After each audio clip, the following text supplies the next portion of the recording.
The day I buried my wife, my sons said they couldn't come. That evening, a note slipped under my door. No signature, no explanation. Just one sentence. What your sons really buried at the cemetery today. The next afternoon, I sat across from my neighbor at a cafe table I'd never expected to share with anyone. He placed a photograph between our coffee cups without a word. My sons, standing beside my wife's fresh grave, smiling, holding a metal box. I couldn't speak. He leaned in quietly. I have something worse. Do you want to see it? Before we begin, I'd love to hear from you. Have you ever had to choose between protecting family and doing what's right? Drop a comment below. Your thoughts matter here. Just so you know, some details have been fictionalized for storytelling and reflection. But the core message about truth, family, and justice is what really matters. I buried my wife on a Wednesday morning in November, and the two people who should have been standing beside me were somewhere else entirely. The Florida sun blazed over Gulf Memorial Gardens Cemetery, like it had forgotten this was supposed to be somber. At 64, I stood beside Martha's grave in my dark suit, a retired civil engineer who'd spent 3 decades building bridges, but couldn't build a bridge to my absent sons. Martha, my wife of 34 years, a 62-year-old woman who taught 3rd graders to read and kept every scrap of paper that might someday matter, lay in that mahogany casket while I counted empty folding chairs. 2 chairs, 2 sons, 0 acceptable excuses. Elio had called the night before from Miami. Dad, I'm so sorry. This business deal, if I don't close it today, we lose everything. Mom would understand. His voice carried that smooth corporate certainty that always made me want to check my wallet. Hamish called 30 minutes later from Orlando. Client emergency, I have to be in court tomorrow morning or they'll lose custody of their kids. I can't make it. He'd sounded genuinely broken, which somehow made it worse. Identical timing, different cities, perfectly coordinated absence. My engineering mind, trained to spot structural weaknesses, cataloged the wrongness like a defect in a blueprint. Sons don't miss their mother's funeral for business deals, not unless something's already broken that I hadn't noticed. Philip Connolly stood near the grave's edge, 70 years old, and lean as a fence post, his weathered face creased with genuine sorrow. He'd managed Gulf Memorial Gardens for 35 years and remembered Martha teaching him to read in 1963. She taught me to sound out words in 3rd grade, Mr. Hewitt, he said quietly, hat in his hands. I never forgot her patience. Pastor Morrison from St. Timothy's stood at the casket's head, white hair brilliant against black vestments. He'd known Martha from her volunteer work with the literacy program. Martha gave 34 years of love to this community, he told the handful of mourners. She believed everyone deserved the dignity of reading their own story. Mrs. Torres from 2 doors down had brought a casserole that morning and squeezed my hand without words. She sat in the front row now, dabbing at her eyes with an embroidered handkerchief.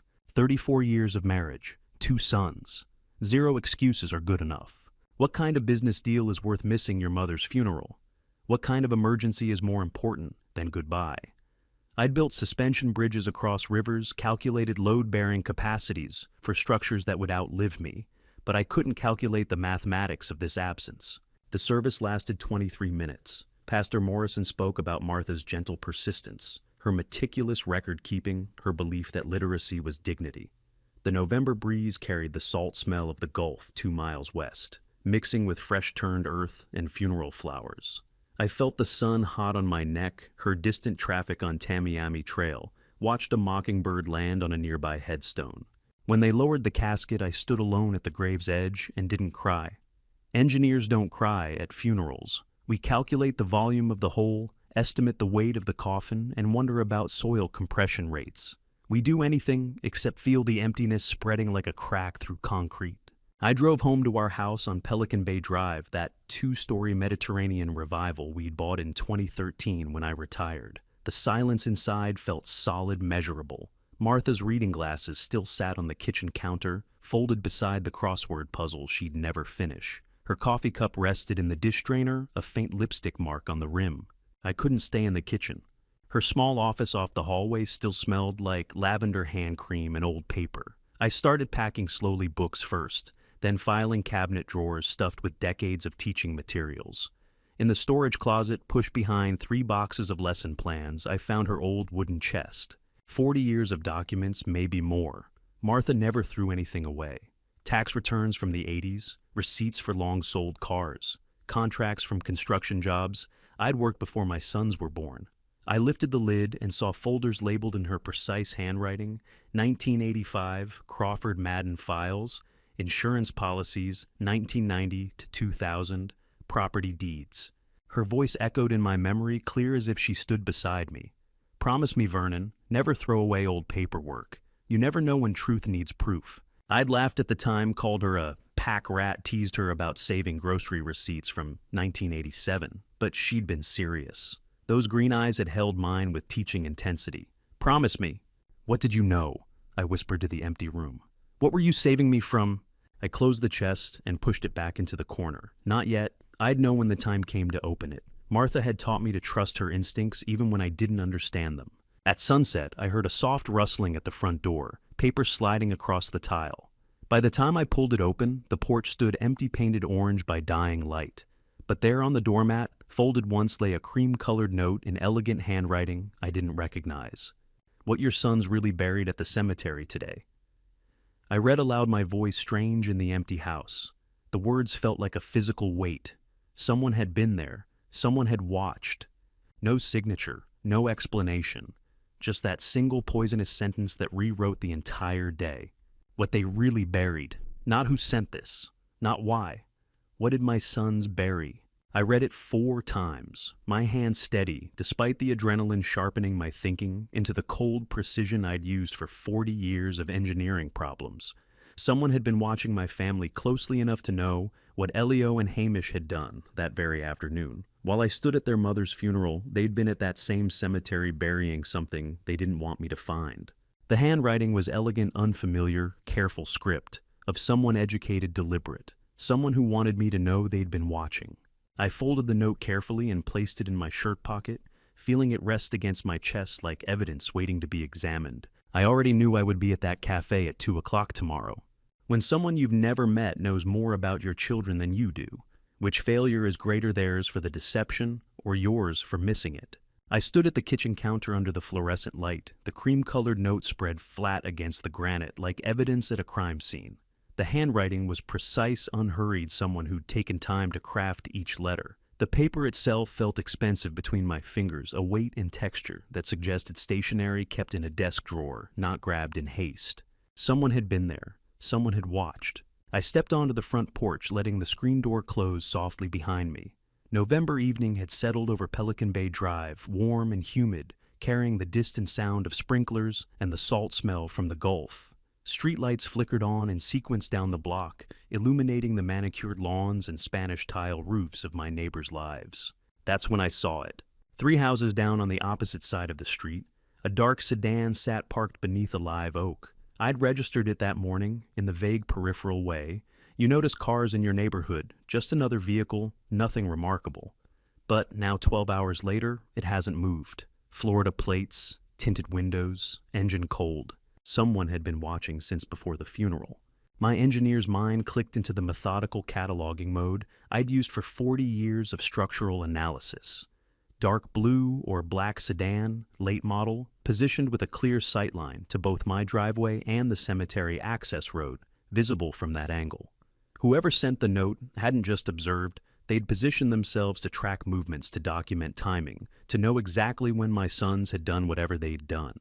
Whoever sent this was there, I said to the humid air, watching us, watching them.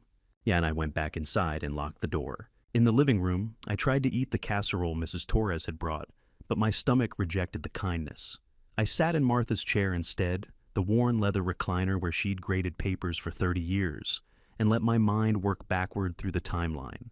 March. The memory surfaced with sudden clarity. Elio sitting at this same kitchen table 8 months ago, his laptop open, an expensive suit jacket draped over the chair back. He'd driven up from Miami on a Tuesday afternoon, unusual enough that Martha had made coffee and set out the good cookies. Just inflation, protection, dad.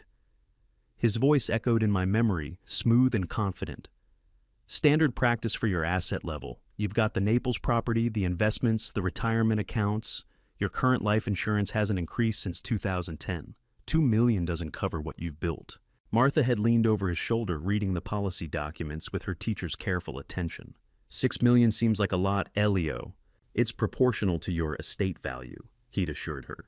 And the premiums are negligible for your age and health. You're both in excellent condition. I'd felt proud that day. Proud that my son had the financial sophistication to think ahead to protect his parents. Our son knows his business, I'd told Martha after he left. We should listen. She'd signed the documents without hesitation, so had I. Now sitting in her empty chair with a stranger's note in my pocket, I did the math with cold precision. March 2024, insurance increased from 2 million to 6 million. November 2024, Martha dead at 62. 8 months between the policy change and her death. Long enough to avoid immediate suspicion.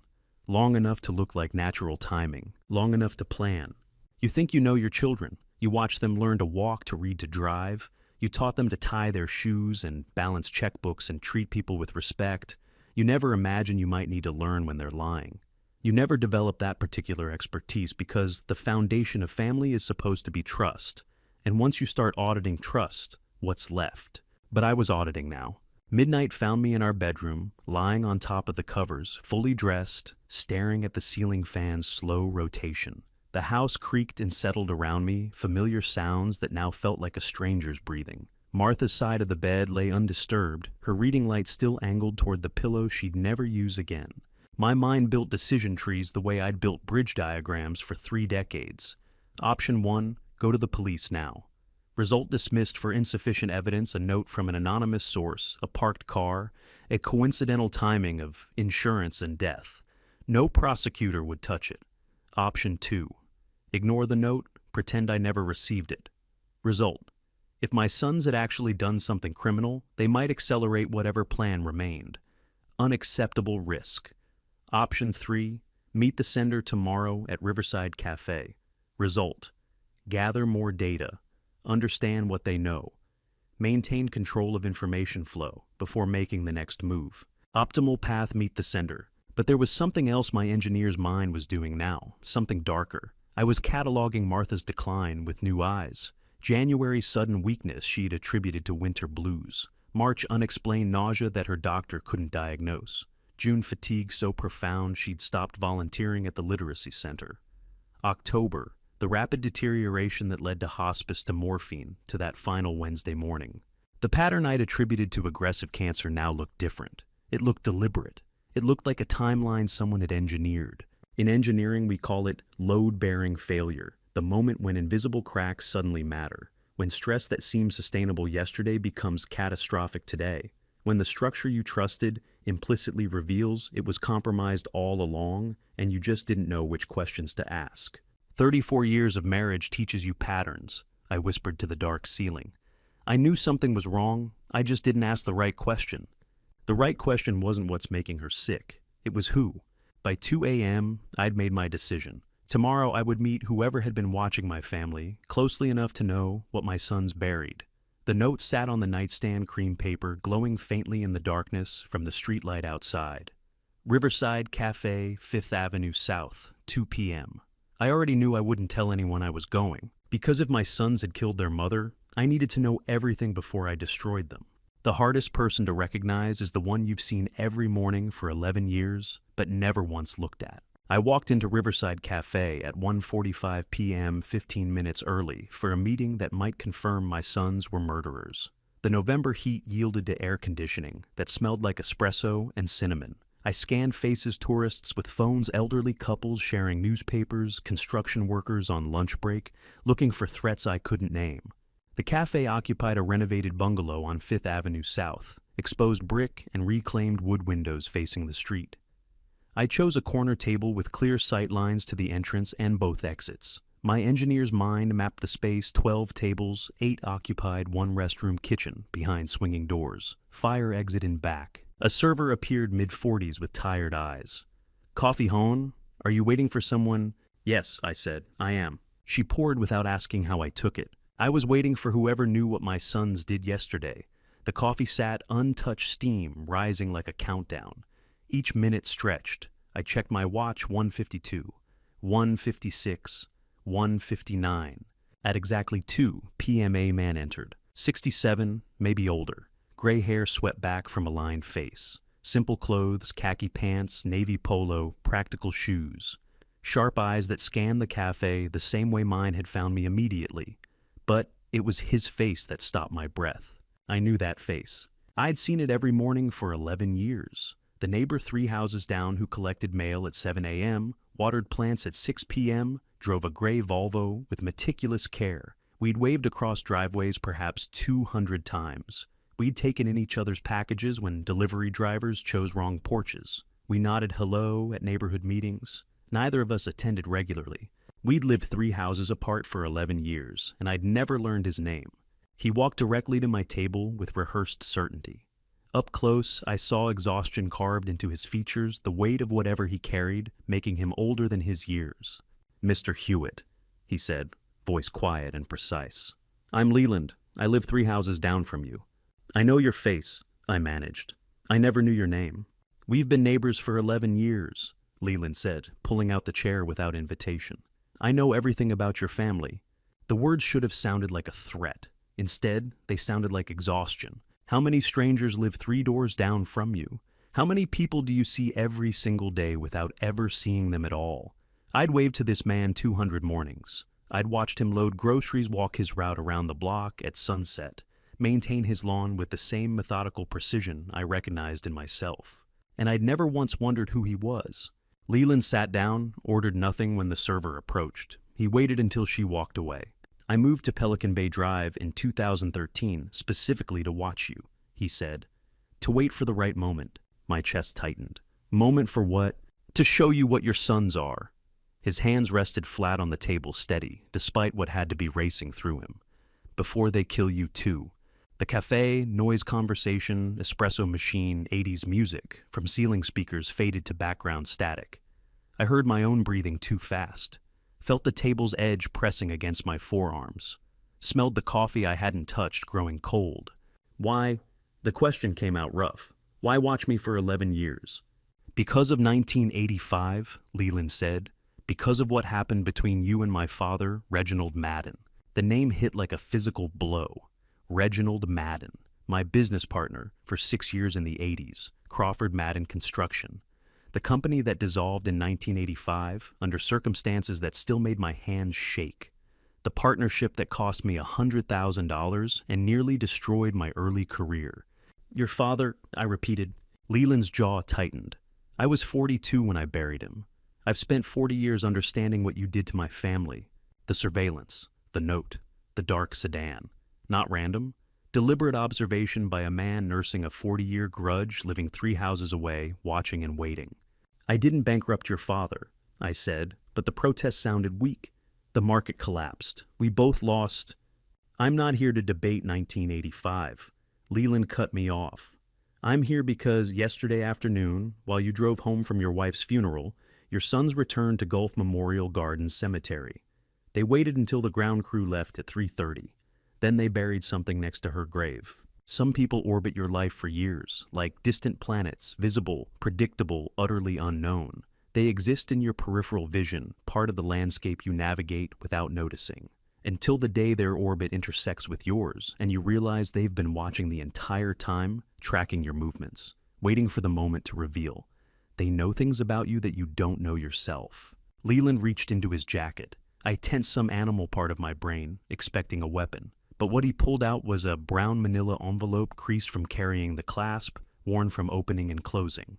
He placed it carefully on the table between our coffee cups. His hand trembled slightly, the first sign he was human, not just a watching ghost. "I have photographs," Leland said, "taken yesterday afternoon at Gulf Memorial Gardens." I stared at the envelope. Inside were images that would prove something I already believed but hadn't wanted to face.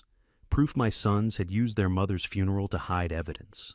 Proof they'd calculated her death precisely enough to plan for contingencies. "And show me," I said. Leland's fingers rested on one corner of the envelope.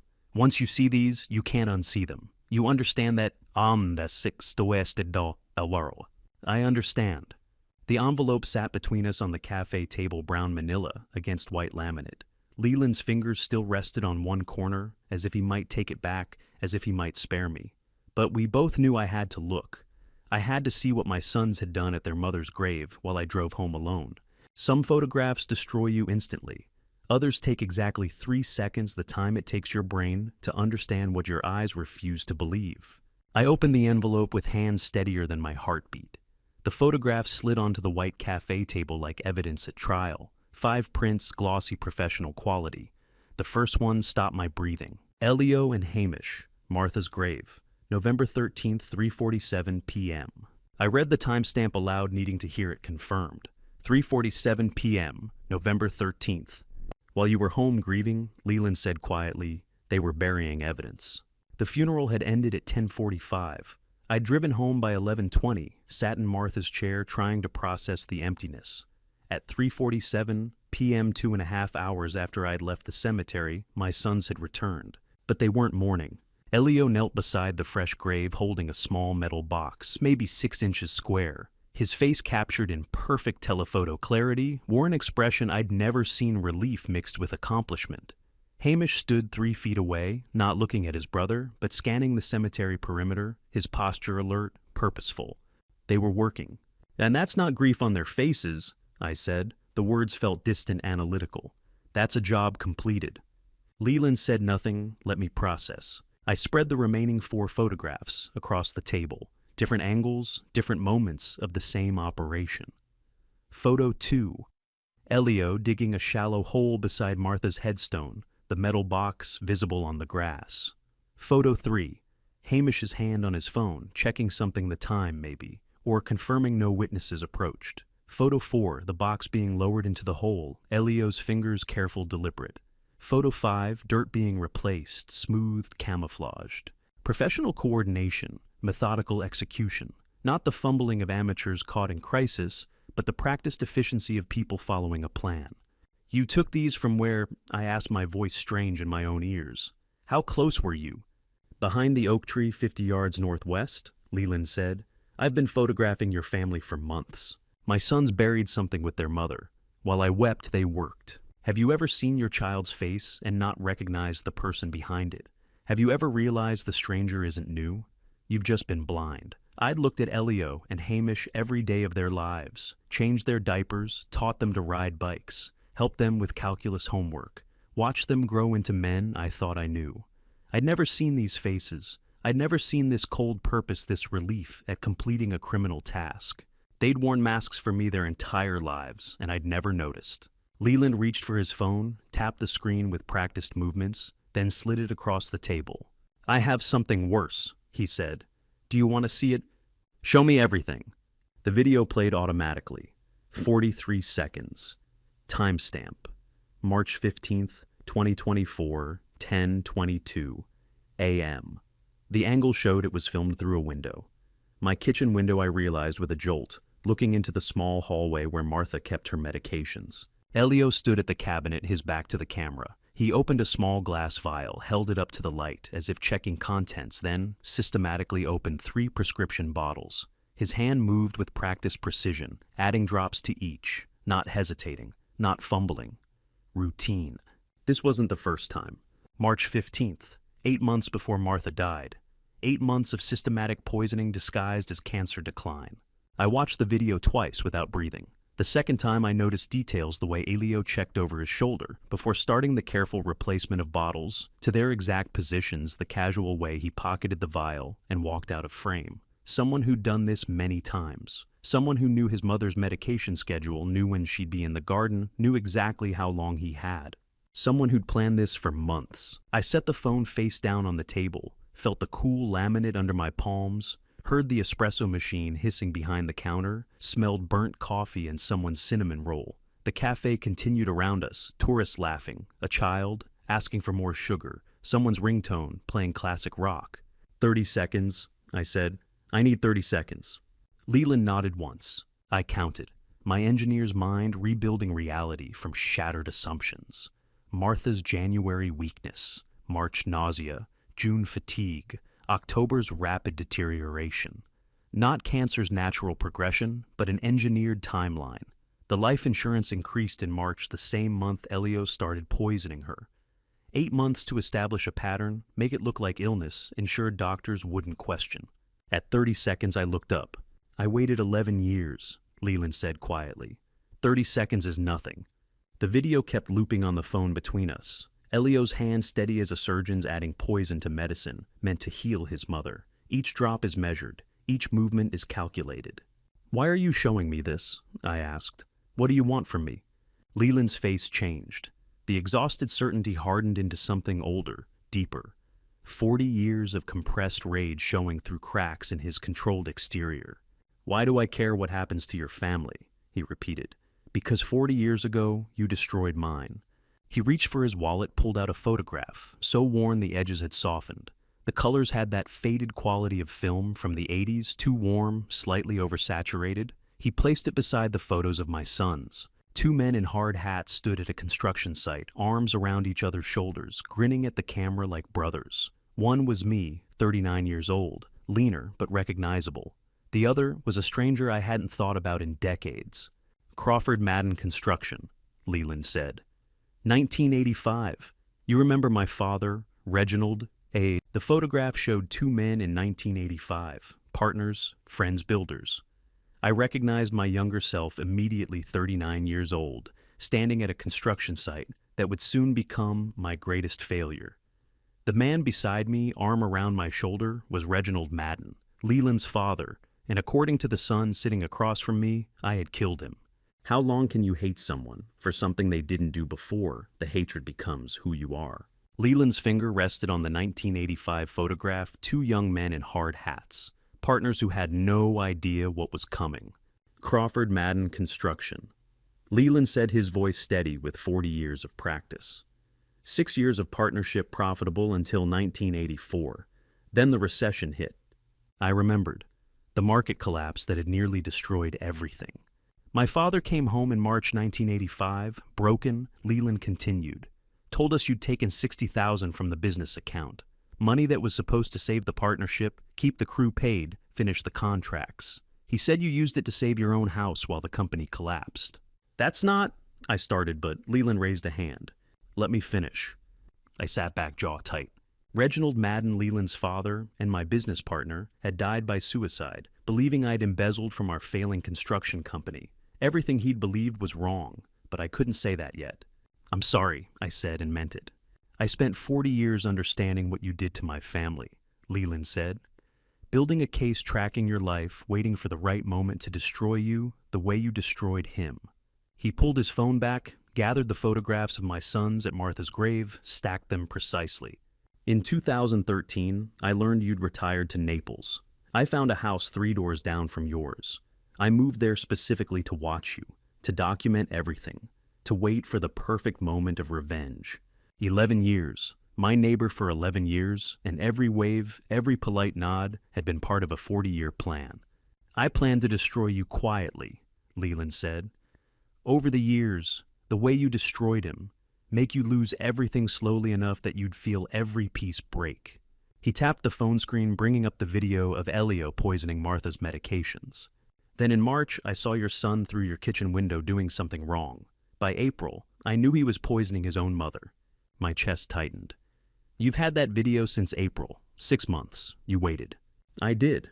No apology in his voice. I realized your children were doing my work for me. Why interfere when your own sons would take everything you loved?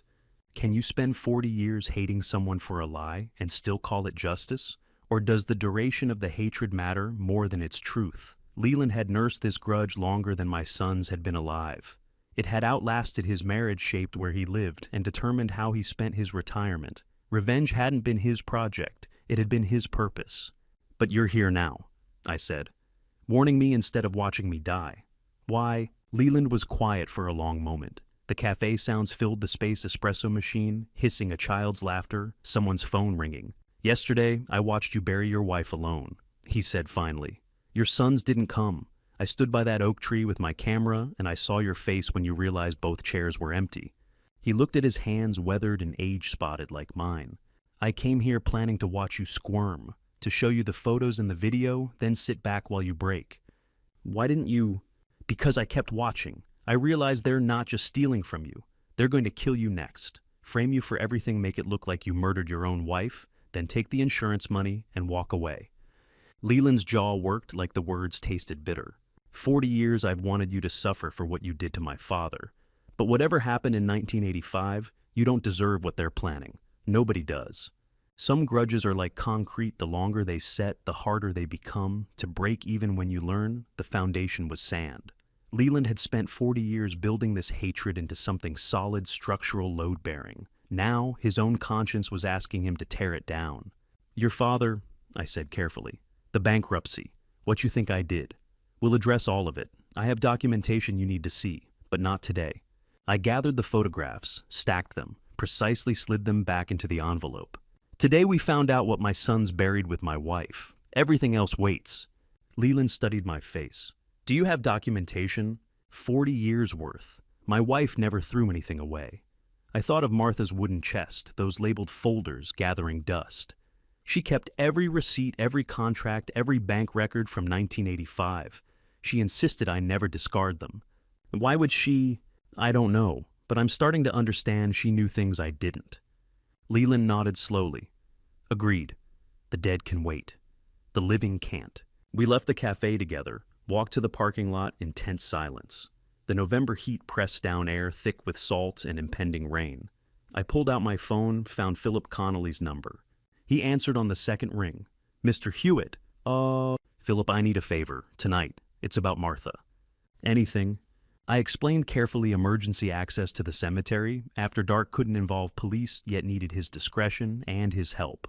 Philip's voice softened. For Miss Hewitt, anything. She taught me to read in 1963. I'll be at the North Service Gate at midnight. Thank you. I turned to Leland, who stood beside his dark sedan, the car that had been parked 3 houses down for 11 years. You've watched my family for 11 years, I said. Tonight you see what they really are. Midnight Gulf, Memorial Gardens, North Gate. Leland nodded once.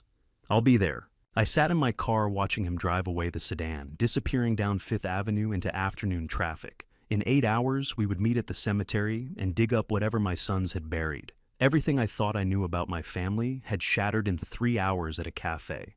What we'd find at midnight would either prove me right or destroy what little remained. I started the engine and thought of Martha's document box waiting at home in the storage closet. 40 years she'd kept those files. 40 years of paperwork about a partnership that had cost me everything and apparently cost Leland's father his life. Somehow she'd known. Somehow she'd always known I'd need proof. There are things you do in darkness that you could never justify in daylight, and digging up your wife's grave ranks high among them. I arrived at Gulf Memorial Gardens North Service Gate at 11:55 p.m., parking in the shadows of a live oak where streetlights couldn't reach my license plate. The 8 hours since leaving the cafe had passed in a strange suspension. I'd eaten. Nothing, slept nothing, just sat in Martha's chair thinking about what we were about to do. Philip's white pickup truck appeared at 11:58, headlights off, as he coasted to the curb. Through my rearview mirror, I watched him retrieve 2 shovels from the truck bed and an industrial flashlight that probably cost more than my first car. 70 years old and still moving with the efficiency of someone who'd spent 3 decades managing this place. Leland's dark sedan pulled up at exactly midnight.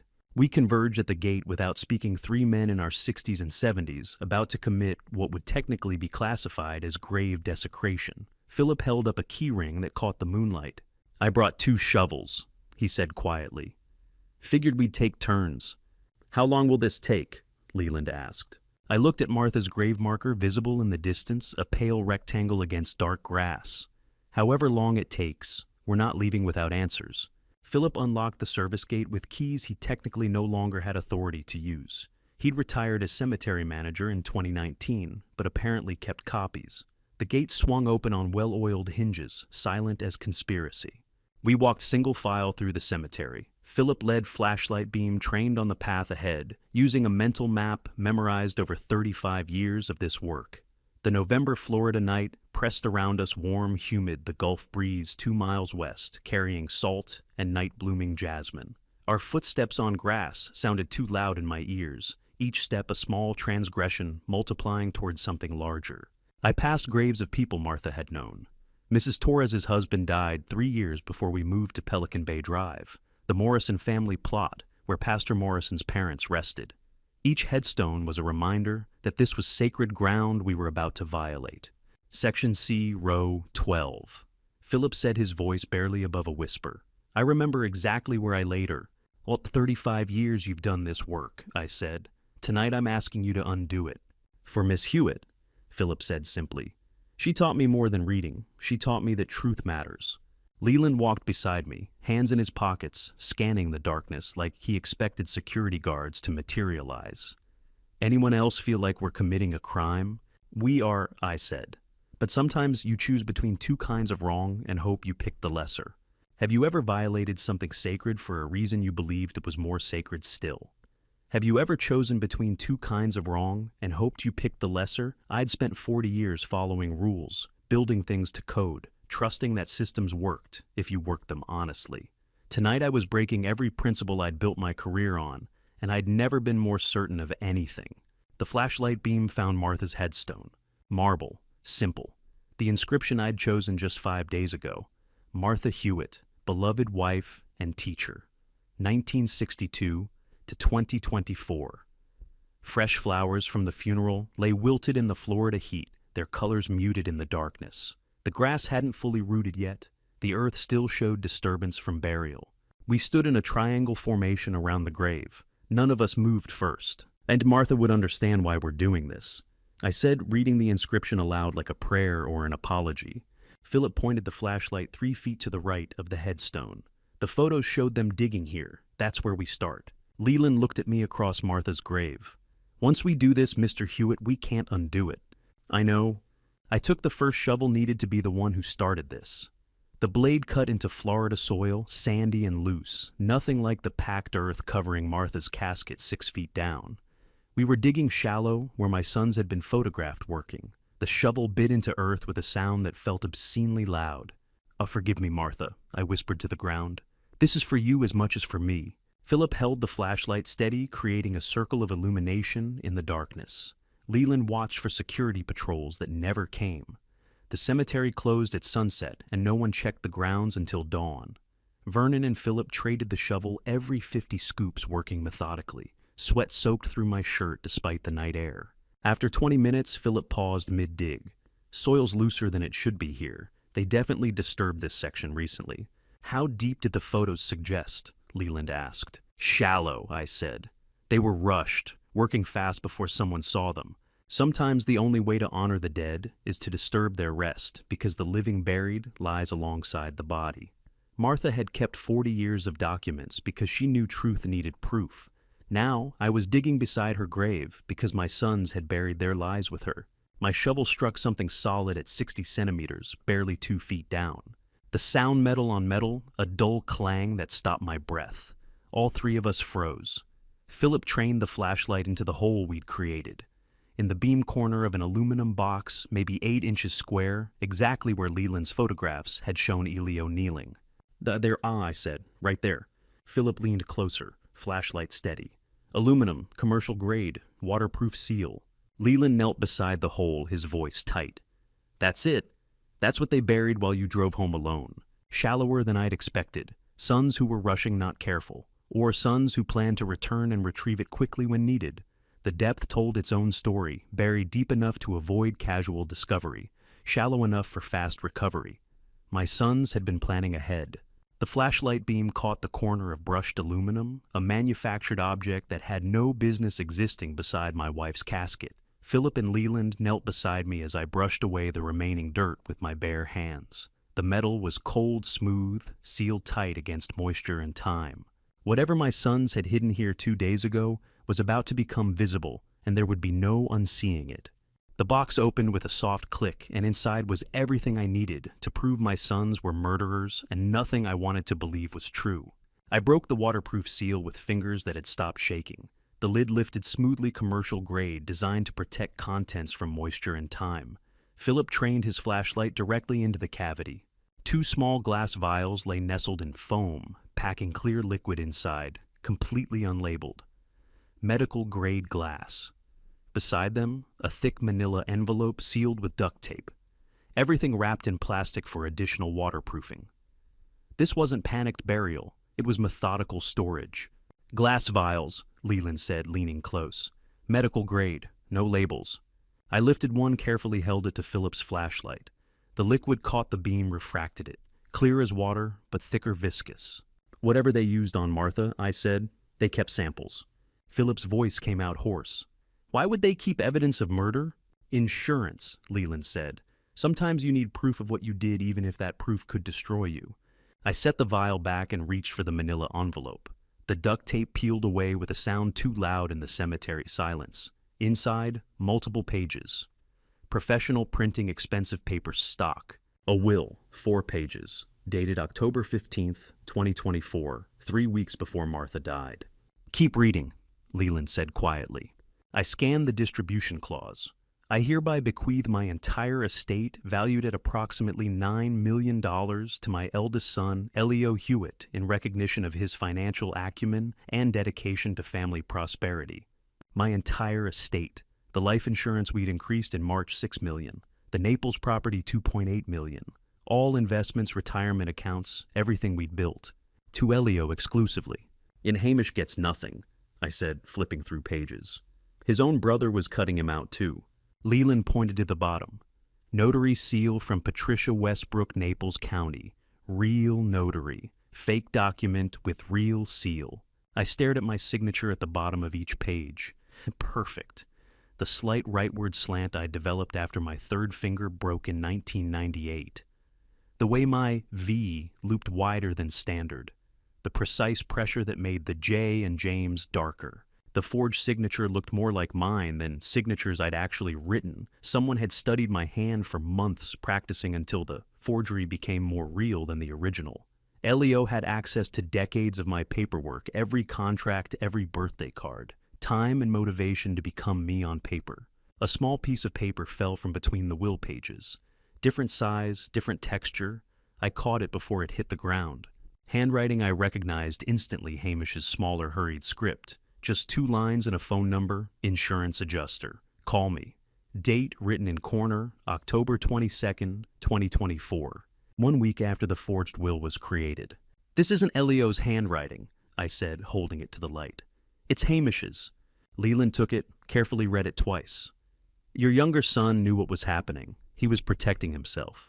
I thought of Hamish at Martha's funeral. The empty chair, the coordinated excuse. Not grief keeping him away. Fear. Not of getting caught, of being betrayed by his own brother. He'd participated in poisoning our mother, but he'd known Elio was planning to cut him out. So Hamish had created insurance, slipped his own note into the burial box without Elio knowing, a contingency plan hidden inside a conspiracy. We sat back on the grass, evidence spread between us under Philip's flashlight. The November night pressed around us warm and thick with humidity and jasmine.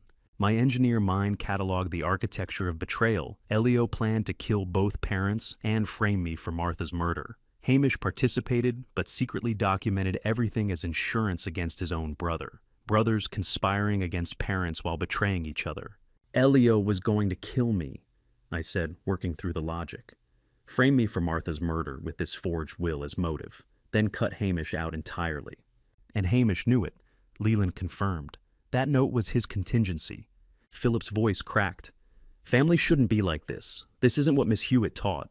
Have you ever held physical proof that someone you raised planned your death with the same attention to detail you taught them to apply to everything? The vials sitting in foam packing, the forged will with my perfect signature, the calculated timeline from March to November. I'd taught Elio to plan, to think ahead, to anticipate problems. He'd applied those lessons to murdering his parents. Got we here? I asked. Why bury evidence at the cemetery instead of destroying it? Philip set down his flashlight, wiped sweat from his forehead. 35 years managing Gulf Memorial Gardens had taught him things I'd never considered. Insurance companies and police search homes within 72 hours of suspicious death or major claim. He said, standard anti-fraud protocol in Florida. They go through everything, closets, attics, storage units. But cemetery graves, different jurisdiction. You need a specific warrant based on probable cause, signed by a judge willing to order exhumation. Leland nodded slowly. Temporary storage. They plan to retrieve it after the investigation passed. Smart and sick. The cemetery was a legal blind spot, I said. Evidence could hide for the critical first week, while attention focused on our house, our accounts, our lives. We repacked everything carefully. Vials cushioned in foam forged will, in its envelope Hamish's note between the pages. Leland photographed each item with his phone before we returned it to the box. Philip explained what I already knew. This box dug from a cemetery without warrant would be challenged in any court. The evidence was real, but the chain of custody was broken before we'd even found it. If I wanted justice, I'd need something better than a midnight grave robbery. The worst enemy to face is the one you trained yourself, because they know exactly how you think, and they've been studying your weaknesses their entire life.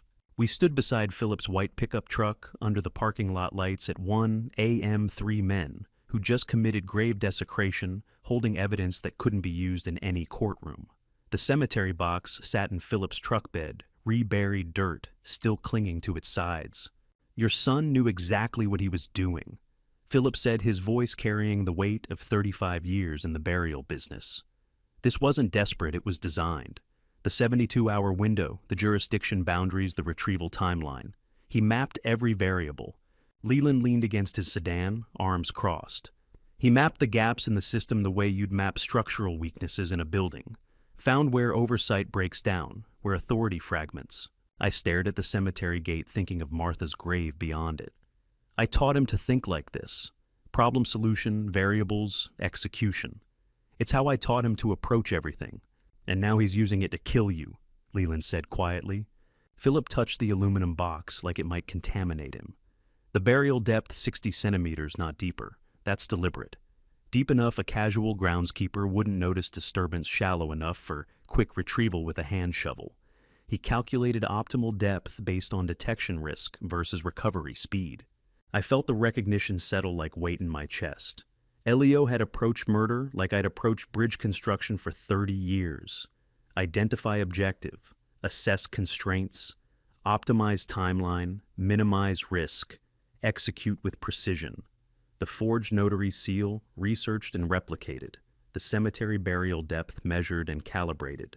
The insurance policy timing calculated down to the month. He'd become a perfect student of the wrong subject. He's using my own methods against me. I said, my voice steadier than I felt. Every decision point optimized. Philip's weathered face showed concern. What does that mean for stopping him? It means I need to out-engineer the engineer. I looked at both men, ally and enemy, turned temporary partners. Use his assumptions against him. He's built a plan that accounts for emotional reaction, not strategic response. I taught Elio to measure twice, cut once, to plan thoroughly before executing. I never imagined he'd apply that lesson to planning his parents' deaths, with the same care I'd taught him to apply to everything else. But that's what happens when you raise someone to think systematically they apply the system to everything, even murder. We agreed on roles standing in that parking lot, while Gulf breezes carried salt air inland. Philip would document finding the cemetery box tomorrow morning during routine maintenance, creating an official paper trail. Leland would keep surveillance photos and videos as backup evidence. I would handle legal strategy. I'll report finding the box tomorrow, Philip said, shaking my hand with calloused grip. Say I was checking irrigation near Miss Hewitt's grave, found disturbed earth. Leland pulled his phone from his pocket. I'll keep the photos, all of them March poisoning through yesterday's burial, just in case. Tomorrow morning, I'm calling someone who can help us do this legally. I said, though, I hadn't yet figured out who that someone would be. We need recorded confession, not compromised evidence. We shook hands, strange alliance of enemy, friend, and stranger, united by need for justice that wouldn't destroy itself. I watched Philip lock the cemetery gate, heard the chain rattle as he secured it. Leland's headlights swept across my face as he pulled away, heading south. I drove north toward Pelican Bay alone again, with thoughts that felt too heavy for the small space of my car. At a red light on Tamiami Trail, I pulled out my phone and opened Leland's photos, the ones he'd texted me of the forged will. Dashboard light illuminated the screen as I studied the document structure. 4 pages, professional formatting, perfect signature forgery. But one detail stood out. The will only became legally valid after my death. Elio needed his father dead before he could execute the document. The timeline crystallized in my mind: kill Vernon, present will to probate court, collect $9 million within 30 days before anyone questioned authenticity. Hamish's name appeared nowhere on the will. His own brother had made him expendable, but Hamish had known that note with the insurance adjuster's number proved it. He'd seen this coming, documented what he could, protected himself against betrayal by the person he was helping commit murder. The will requires my death, I said aloud to the empty car. That's the linchpin of his entire plan. I pulled into my driveway at 1:25 a.m. and sat with the engine off, processing everything. Warm Florida night pressed against the windows. Porch light moths circled their futile orbits. Inside, Martha's chair sat empty in the living room, her reading glasses still on the side table where she'd left them 10 days ago. My engineer mind built the decision tree automatically. Option A, go to police now with compromised evidence.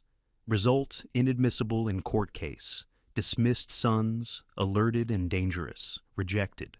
Option B, confront sons directly without preparation. Result, no witnesses, no recording their word against mine, rejected. Option C, create controlled environment where sons confess on record with law enforcement involved from the start. Result, legally obtained confession admissible evidence case that survives court challenge. Optimal. I needed them to say it out loud, in their own voices, on record, which meant I needed to make them feel safe enough to confess, and I needed a sheriff listening when they did. In engineering, every problem has a solution if you understand the variables well enough. My son was the problem. The variables were his assumptions about me, his confidence in his plan, his belief that I'd react emotionally rather than strategically, and I knew exactly where his calculations were weak. He assumed grief would make me stupid. You don't fight a calculated plan with emotion, I whispered to the dark dashboard. You fight it with better calculation. I sat there designing the trap for 20 minutes, working through every angle. Elio had planned this like an engineering project, methodical, optimized, thorough. But engineers make one consistent mistake: they assume everyone else thinks like an engineer. My son had spent months building a perfect plan based on the assumption that I'd react emotionally irrationally like any other grieving father discovering his wife had been murdered. He'd forgotten I was the one who taught him how to plan in the first place. How do you build a legal case when every piece of evidence you have was obtained by breaking the law yourself? I entered the kitchen at 2 a.m., set my phone on the table where Martha used to do crossword puzzles. The house felt too quiet, too full of her absence. I made coffee more from habit than desire, something to do with my hands while my mind worked through problems with no clean solutions. The photos glowed on my screen as I scrolled. Leland's documentation, the aluminum box. The glass vials, the forged will, Hamish's hidden note. Everything photographed, cataloged, preserved digitally. But the metal box itself sat back at the cemetery reburied. Only photos remained. And photos wouldn't hold up without the original evidence legally obtained. 3 men illegally dug up a grave, I said to the empty kitchen. Everything we found is fruit of poisoned tree. I knew it existed. I knew where it was. The question was how to get it legally, how to transform illegal knowledge into admissible evidence. Martha. I need you to tell me I'm not crazy, I said to her empty chair. The chair didn't answer. The coffee tasted like burnt regret. I pulled out a notepad, my engineer's problem-solving method, drew a line down the center, left column contamination points, right column legal alternatives. 1 no warrant for cemetery search, 2-3 civilians not law enforcement, 3 evidence removed then replaced, 4 no official documentation, 5 participants would face grave desecration charges. Any defense attorney would shred this in court. My sons would walk free while I faced criminal charges for violating my wife's grave. Inadmissible evidence, I wrote. Illegal search, compromised chain of custody. If I went to police now with these photos, I'd be admitting to grave robbery. Elio's lawyer would argue the box was planted photos fabricated, entire case tainted. They'd walk. I'd be destroyed. Legal reality was crushing hope. The kitchen clock ticked toward 3 a.m., the hour when every worry feels heavier, every fear more real, every plan more fragile than daylight will prove it to be. I sat in that darkness with cold coffee and contaminated evidence, trying to engineer a solution built on quicksand. But engineering teaches you to work with constraints. The metal box evidence was contaminated, but verbal confession would be clean if obtained legally. Florida law allows one-party consent for recording conversations. I could record any conversation I participated in without the other party knowing. The right column finally had an entry, verbal confession, legally recorded. But sons don't confess to their fathers, not sons who'd spent months planning matricide with construction project precision. They'd only confess if they thought I didn't know, couldn't prove anything was safely under their control. They'll only confess if they think I'm helpless, I wrote, grieving, trusting, the father they expect. Which meant I had to pretend I didn't know, had to be broken confused asking innocent questions about insurance and estates, had to give them the target they'd been aiming at, the vulnerable widower who'd believe his son's helpful voices. I had to become bait in my own trap. At 5 a.m., the full structure crystallized. Call son's home under false pretense, estate discussion, insurance, questions something normal. Record the conversation legally via my phone. Involve Sheriff Otis for backup outside, ready to enter on signal. Get both sons in the same room. Let Elio feel confident, watch Hamish crack under pressure. The metal box evidence became backup, not primary. Confession was the goal. Trap requires, I wrote numbering points. 1 false sense of safety, 2 legal recording, 3 law enforcement standby, 4 controlled environment. I invite them to dinner, play the confused widower struggling with paperwork and grief. Let them think they're still executing their plan, still safe, still smarter than their grieving father. When they feel comfortable enough to speak freely, that's when I spring it. Have you ever had to choose between what's legal and what's right? Knowing that choosing wrong means the guilty walk free while the innocent stay punished. I sat at that table designing a trap for my own children because the alternative was letting them murder me to collect their blood money and live free. Legal versus right had stopped being an abstract question around midnight. First light crept through the kitchen window at 6 a.m. The notepad held 4 hours of analysis, flowcharts, decision trees, timeline calculations, risk assessments. Everything an engineer needed to build a structure that wouldn't collapse. Meet Sheriff Otis by 9 a.m., explain the situation, get legal framework in place. Call sons by noon, set the trap for Friday evening. 48 hours to prepare. Enough time to make it convincing, not enough to raise suspicion. I stood stretched muscles, motionless too long, felt my back protest. The hours bent over the notepad. Looked at Martha's empty chair across the table. I'm going to get them to confess, I said to her chair. On record, legally, the way you'd want it done. Not revenge, justice. There's a difference, and you taught me to know it. I gathered the notepad, the phone with its photos, the cold coffee cup. Walked to the sink, poured the last cup down. The drain watched the brown liquid spiral away. 2 days, I said aloud. Friday night. I'll have our boys home for dinner one last time. Asking your oldest friend to help you trap your own children is the kind of request that changes a friendship forever, no matter how it ends. I walked into the Collier County Sheriff's Office at 8:30 a.m., looking 10 years older than the man who'd buried his wife 3 days ago. 2 hours of sleep in 72 hadn't been kind. Sheriff Otis Dalton looked up from paperwork, saw my face hollow-eyed, aged overnight, and I watched recognition cross his features. This wasn't a social visit. Otis Dalton, 62, leaned back in his office chair, 20 years. My friend, a lawman who knew the difference between justice and revenge. He closed his office door without asking, poured 2 cups of coffee neither of us would drink, and sat across the desk waiting for me to speak. You look like hell, Vernon, he said quietly. What happened? I set Leland's phone on his desk. I need to tell you something about my sons, and I need your help setting a trap. Otis's expression didn't change, but his posture did. He leaned forward, hands flat on the desk. A trap for Elio and Hamish. Your boys start from the beginning. I started with the note under my door, the cafe meeting with Leland, the surveillance photos of my sons at Martha's grave, the midnight cemetery excavation, the aluminum box with poison vials and a forged will that gave Elio everything and Hamish nothing. The hidden note in Hamish's handwriting that proved he knew and feared his brother's betrayal. Otis studied each photo on the phone, with 30 years of law enforcement experience showing in his silence. He zoomed in on the forged will, examined the vials, read Hamish's note twice. Finally, he set the phone down and rubbed his eyes. It's this box you dug it up without a warrant, he said. Any lawyer destroys this in court. Illegal search, broken chain of custody, compromised evidence. Your sons walk and you face grave desecration charges. I know, I said. That's why I need them to confess on record. And you think they'll just tell you they murdered their mother? Otis asked, but his tone said he was already working through how to make it happen. They will if they think I'm helpless, confused. The grieving father they've been planning around. Otis had been best man at my wedding, godfather to Elio, coached Hamish's little league team for 3 summers. Now, I was asking him to hide in a patrol car while my sons potentially tried to kill me. The request sat between us like something physical heavy, with implications neither of us wanted to acknowledge. Florida one-party consent law. Otis said, finally shifting into professional mode. You can legally record any conversation you're part of without the other party's knowledge. We use it for undercover work all the time. He pulled out a notepad, started sketching. Open phone line. You keep your cell connected throughout the evening. We listen live from the station. I stage patrol cars within 100 meters, close enough to reach you in under 2 minutes if things go wrong. And if they confess on that line, admissible in court, clean evidence legally obtained. Otis looked up from his notes.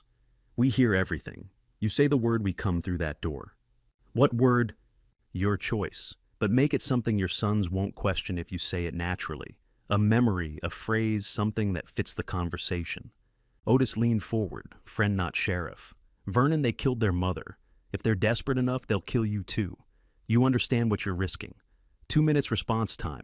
They could do a lot of damage in 2 minutes. That's exactly when they'll confess, I said. When they think they have to. When they're desperate and cornered and see no other way forward. You're the bait in your own trap. Otis shook his head. I hate this plan, but I'll make it work. Friday evening, staldest wise the waspos ikoboiten. Like 7 p.m. I'll call them today, set it up. Vernon. Otis's voice carried the weight of 2 decades of friendship. If anything feels wrong, if they bring weapons, if Elio looks at you differently, if the situation deteriorates, you say that code word immediately. Promise me. I promise. At home, 9:45 a.m. I sat at the kitchen table and dialed Elio's number, rehearsed my confused widower voice in my head, let grief soften my edges. He answered on the 3rd ring. Dad, how are you holding up? Swisby. Endict Bauhorse. Immediate concern, perfectly pitched. I let my voice crack. The insurance company is asking about beneficiaries. There's so much paperwork and I'm confused by all of it. I need help. Dad, don't worry about anything. That's what Hamish and I are for. We'll handle it together. Professional warmth, calculated concern. The same tone he'd used when convincing us to increase the policy in March. Can you both come Friday evening? I need you here. I need my sons. Of course, whatever you need. 7 o'clock. 7 o'clock, I confirmed. Thank you, son. How do you speak to your child knowing every word is performance, every pause calculated, every emotion manufactured for an audience listening on an open phone line? I hung up and felt the weight of what I'd just done, invited my son to his own confession, baited the trap with my own vulnerability. 20 minutes later, I called Hamish. His voice came through completely different, higher-pitched, genuine worry, rapid questions. Dad, is everything okay? Are you safe? Do you need anything? Not performance, real concern, real fear. Just tired, son, missing your mother. I need you both here Friday. Dad, are you sure you're okay? You sound different. Of course, just overwhelmed by everything. Hamish's voice broke. Of course, Dad, I will be there, I promise. I hung up and sat in Martha's kitchen chair, listening to the silence that would last until Friday at 7 p.m.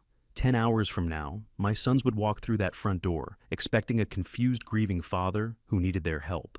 Instead, they'd find a trap I'd spent 3 sleepless nights designing. Otis's patrol cars would be staging a block away. The phone line would be open, and I'd have exactly 1 chance to get them to confess before they realized what I'd become. How do you set a trap in the same room where you taught your children to tie their shoes, knowing the next time you see that room, it will be a crime scene? The 10 hours between Hamish's phone call and 7 p.m. passed in a strange suspension of normal time.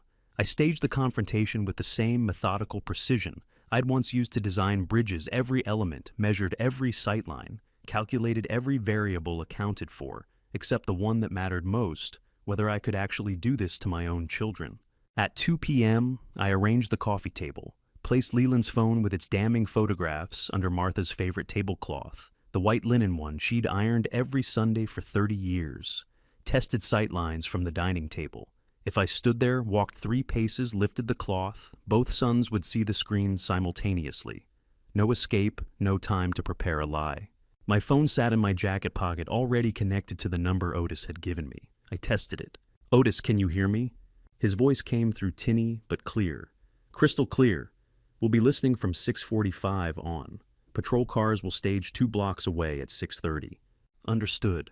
Every detail planned like an engineering blueprint, but this structure was designed to collapse. Bank records, transfer receipts, mortgage documents showing I'd given everything to try to save Reginald Madden's failing company. Proof that Leland's 40-year story was built on lies his father had believed.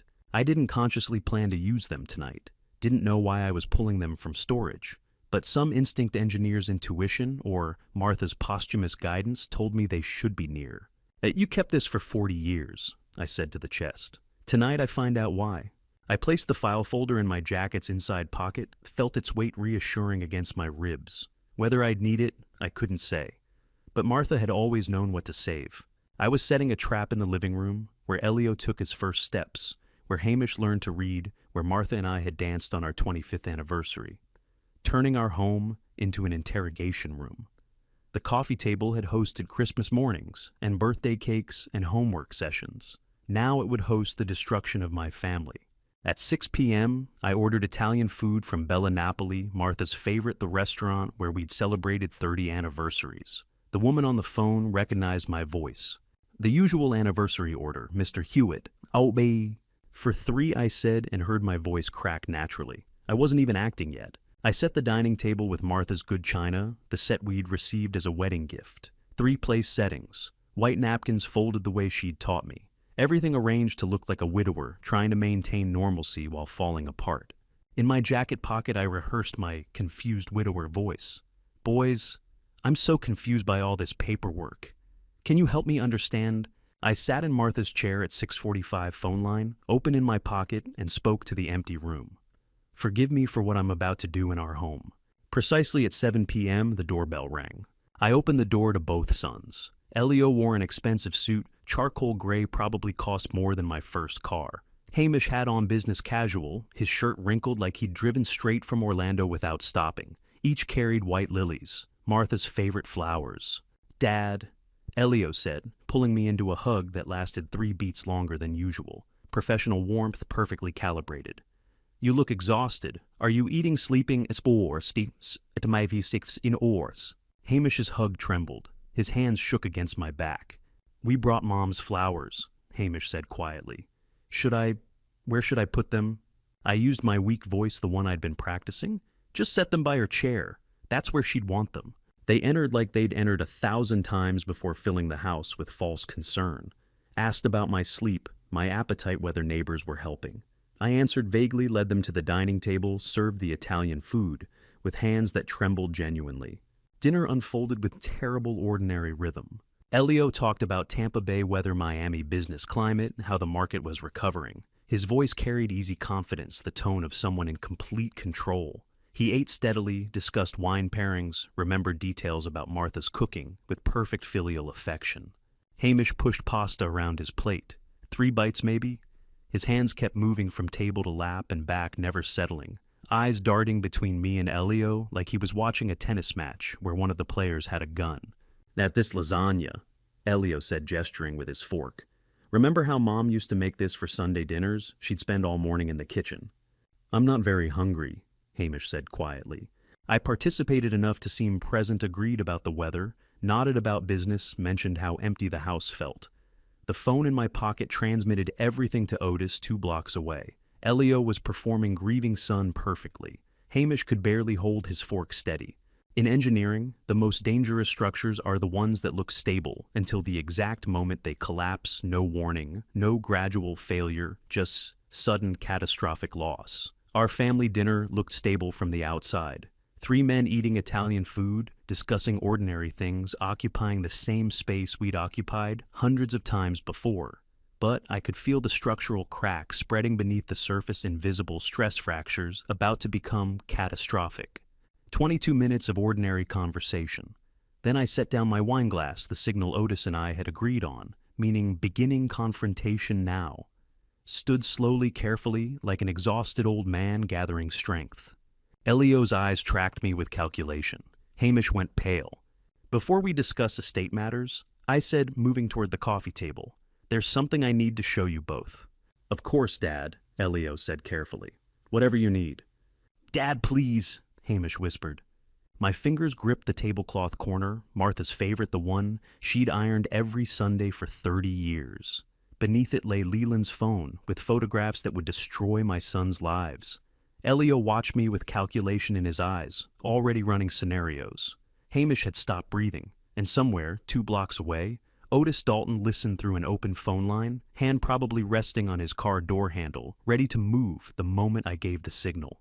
The moment your children see proof you know their secret, their faces reveal who they really are, and sometimes the revelation destroys you more than the secret did. I pulled the tablecloth completely away. The white linen slid across polished wood with a whisper pooling at my feet. Leland's phone sat exposed on the coffee table screen, glowing with the first photograph, Elio and Hamish at Martha's grave, timestamp visible in the corner, November 13th, 3:47 p.m. Both sons stared at the image of themselves, 2 days ago, caught. I said nothing. Let the evidence speak. In my jacket pocket, the phone transmitted everything to Otis, listening 2 blocks away. These were taken Wednesday afternoon, I said quietly.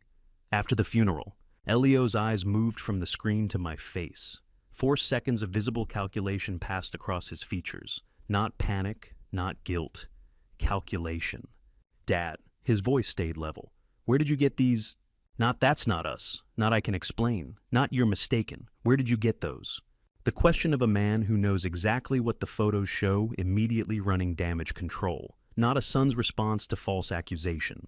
An engineer's response to a data problem. Assess damage, identify source, contain exposure. I recognized the mindset because I'd taught it to him. Elio leaned forward, studying the phone without touching it. His professional warmth, the concerned son who'd hugged me at the door, who'd asked about my sleep and appetite, tightened into something harder, sharper. The mask didn't shatter it, just adjusted. Became more efficient, less decorative. Who took these? He asked. Who's been watching us? Someone who wanted me to know what you did while I grieved alone. Elio's jaw worked. I watched the calculation continue behind his eyes. Surveillance means witness means liability. Liability requires strategy. Not denying the cemetery visit, not explaining it away. Just running scenarios about exposure risk. Yet this complicates things. He said more to himself than to me. 3 words that confirmed everything. This complicates things. Not this is a misunderstanding. Not let me explain what we were doing. This complicates things, the statement of someone whose plan has encountered an unexpected variable. Hamish stood abruptly. His chair scraped backward, teetered, crashed to the floor. He went completely pale, trembling, tears already starting. His hands went to his face, breath coming in gasps that sounded like drowning. Not calculating like Elio, collapsing. Watching your child break down in tears is devastating, until you realize they're crying, because they finally understand they've been someone else's pawn all along, not because they regret what they've done. Hamish wasn't crying from guilt. He was crying from recognition that he'd been used. "Oh, God!" Hamish gasped through his hands. "Oh, God, Dad, I'm sorry. I'm so sorry." I kept my voice steady. "Sorry for what, Hamish? Tell me what you're sorry for." "I didn't want to. I swear I didn't want any of this." The words tumbled out between sobs. I tried to stop it, but he said people would die if I didn't cooperate, and I was scared, and Who said people would die? I asked, though I thought I knew. Hamish's next words stopped my breath. The neighbor, Leland. He came to us months ago. Said he knew about my gambling debts, knew about everything. He provided the whole plan, the substance, the timeline, everything. I stared at my younger son, crying into his hands. "Leland told you to poison your mother. He said it was revenge against you for what you did to his father in 1985. He said he'd been planning it for decades, threatened our families if we refused." Hamish looked up, face streaked with tears. "Elio tried to protect us, but Leland had too much leverage. We were trapped." Understanding crystallized like ice spreading across glass. I looked from crying Hamish to calculating Elio. Saw it clearly now. Elio had told Hamish that Leland was the mastermind, that the brothers were victims forced to participate under threat. That cooperation was the only way to protect their families from a vengeful neighbor nursing a 40-year grudge.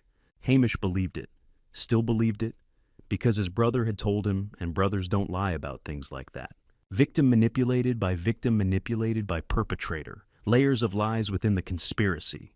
Elio had taken Leland's real 40-year vendetta, which I knew from our cafe conversation, which Hamish knew nothing about, and weaponized it. Made himself look like a protective older brother, trying to shield the family from an obsessed madman.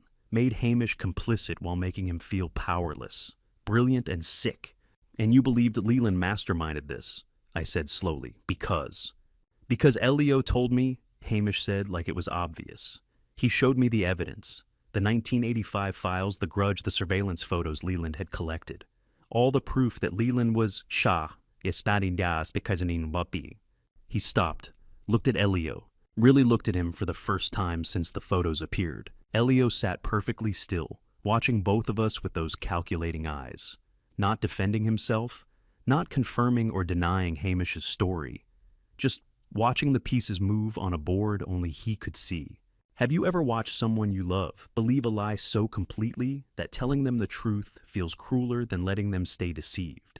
Hamish had spent months thinking he was protecting his family from a vengeful neighbor, when really he was helping his brother commit matricide. The truth would shatter him. But he was starting to see it anyway. Elio stood slowly, walked to the front door with deliberate, unhurried steps. Hamish stopped crying mid-sob, watching. I watched too, every muscle tensing. This conversation needs privacy, Elio said. The door stays unlocked, Elio, I said. He turned the deadbolt. The metallic click echoed through the living room. No, Dad, Elio said, turning back to face us. It doesn't, not anymore. The professional warmth was completely gone. What remained was cold calculation, an engineer assessing a failed structure and deciding whether to repair or demolish. The deadbolt clicked into place, and Elio turned to face us. Hands relaxed at his sides, expression completely transformed from grieving son to something I'd never seen before. Hamish stopped crying mid-sob, finally understanding too late which brother had been lying all along. In my pocket, my phone transmitted everything to Otis 2 blocks away, but 2 blocks might as well be 2 miles if my son decided the next 60 seconds required eliminating witnesses. The most terrifying version of your child is the one who sounds exactly like you, using your words, your logic, your methodology, to explain why they had to kill.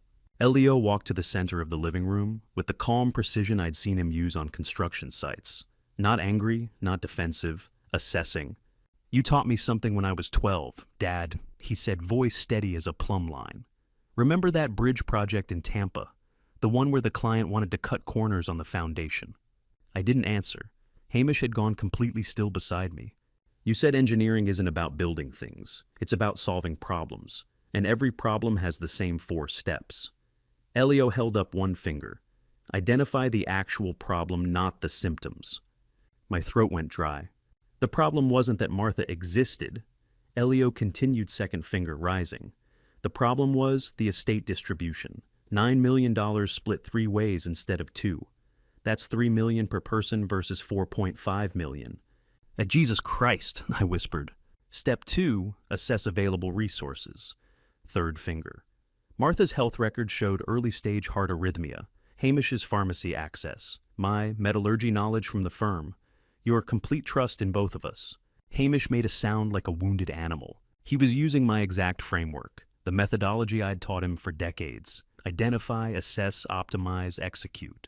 Step 4. Stop! Hamish choked out, standing so fast his chair toppled backward. Stop, stop, stop!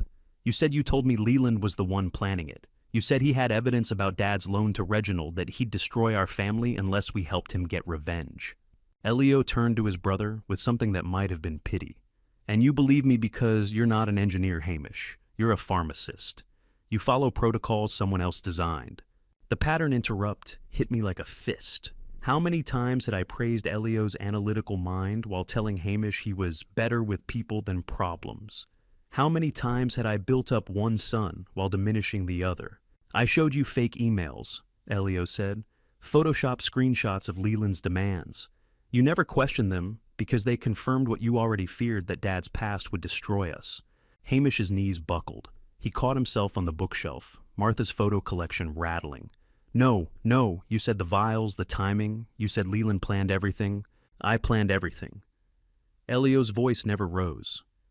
Leland was reconnaissance. I needed to know if there were any witnesses to the 1985 mortgage, any documentation that could surface later.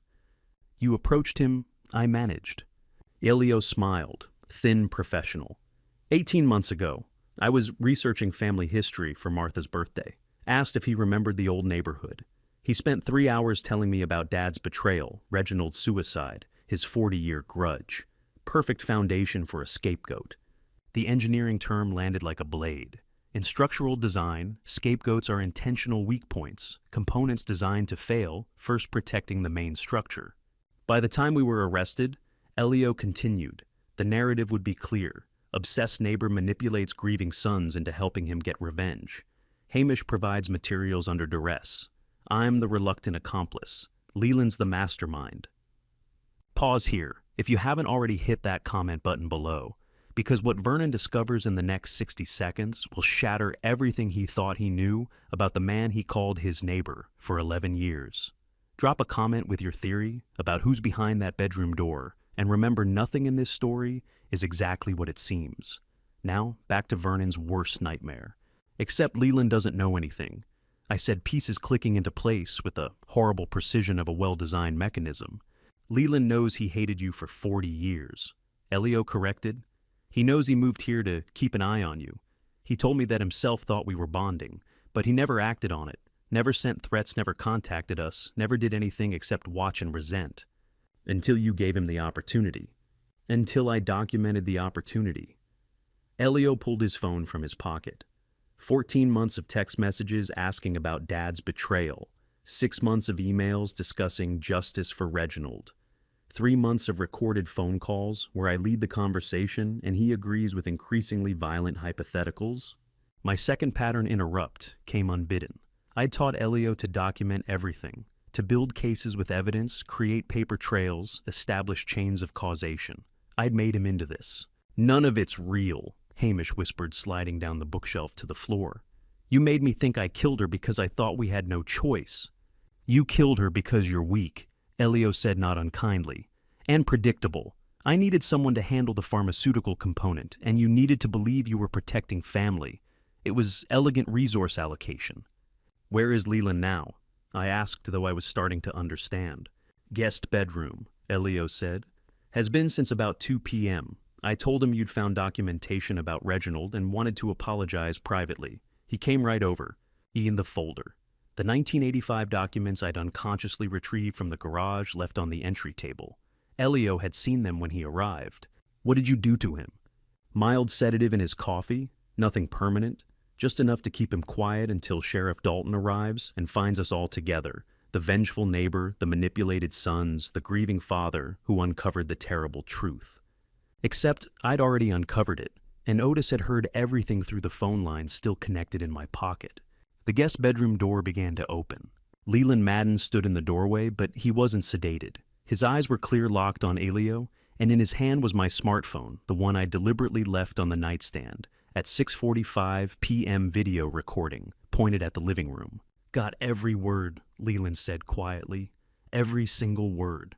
Leland Madden stood in the doorway holding my smartphone, but it wasn't triumph in his eyes. It was exhaustion. Blood crusted his left temple. Zip tie marks carved purple rings around both wrists. The guest bedroom behind him showed an overturned ladder-back chair, duct tape strips on the hardwood, a toppled lamp. How long were you restrained? I asked. Since 2:15. Leland's voice came out hoarse. Worked my hands free about 20 minutes ago. Found your phone on the nightstand, saw it was recording. Elio hadn't moved from his position near the bookshelf. Doesn't matter. He's still the perfect scapegoat. I invited him here. Elio continued, voice steady as rebar. Told him I'd found documentation proving Dad stole from his father. He came because 40 years of hate makes people predictable. When this is over, every thread leads back to him, the obsessed neighbor who manipulated grieving sons into murder. You made him the villain in a story he didn't even write, I said. Elio pulled a laptop from the guest bedroom desk, opened it with practiced efficiency. The screen showed a professional notary in business attire waiting. We're going to finish what we started, Dad. You're going to sign a new will. This one leaves everything to me, $9 million, the house, all of it. The notary thinks this is legitimate estate planning. He set the laptop on the bed, placed a document beside it. My name pre-printed at the bottom, signature line, blank. Or I call Sheriff Dalton right now. Elio said, And tell him Leland attacked you, that I found him trying to force your signature, your choice. Hamish stood frozen in the corner, face white. Let me get my pen, I said. I reached into my jacket's inner pocket.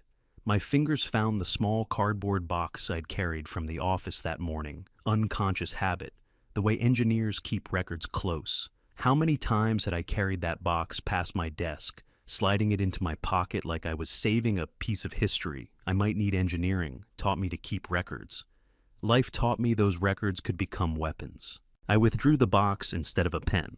I didn't come here to sign your forgery, I said, opening it. I came to show Leland what his father knew, what Reginald Madden knew when he died. More paper lies won't save you, Elio said. I spread the documents across the guest bed. Yellowed pages, 40 years in storage. Bank transfer record, mortgage paperwork, creditor receipts. All dated March 1985. These aren't lies. These are bank records from March 1985. $100,000. Every cent I had mortgaged against this house transferred to Madden Construction's creditors. Leland stepped closer, his phone still in his hand. What? Your father's company was failing, I said. The Miami project collapsed. I gave him everything I had to keep the creditors from forcing bankruptcy. It wasn't enough to save the company, but it bought him time to close operations with dignity. I found the creditor receipt pointed to the signature line. Look at this, Leland, the received by line. Leland's hands shook as he took the document. His voice came out barely audible. That's his signature. March 18th, 1985, 2 weeks before the heart attack.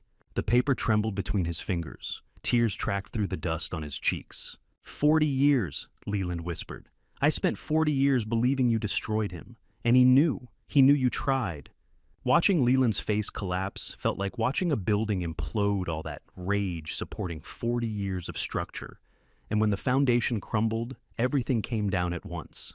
I'd wanted vindication. I hadn't wanted to see a man's life's work reduced to grief. This changes nothing, Elio said, but his voice had lost its certainty. The cemetery evidence still exists. Hamish still confessed. I still control the narrative.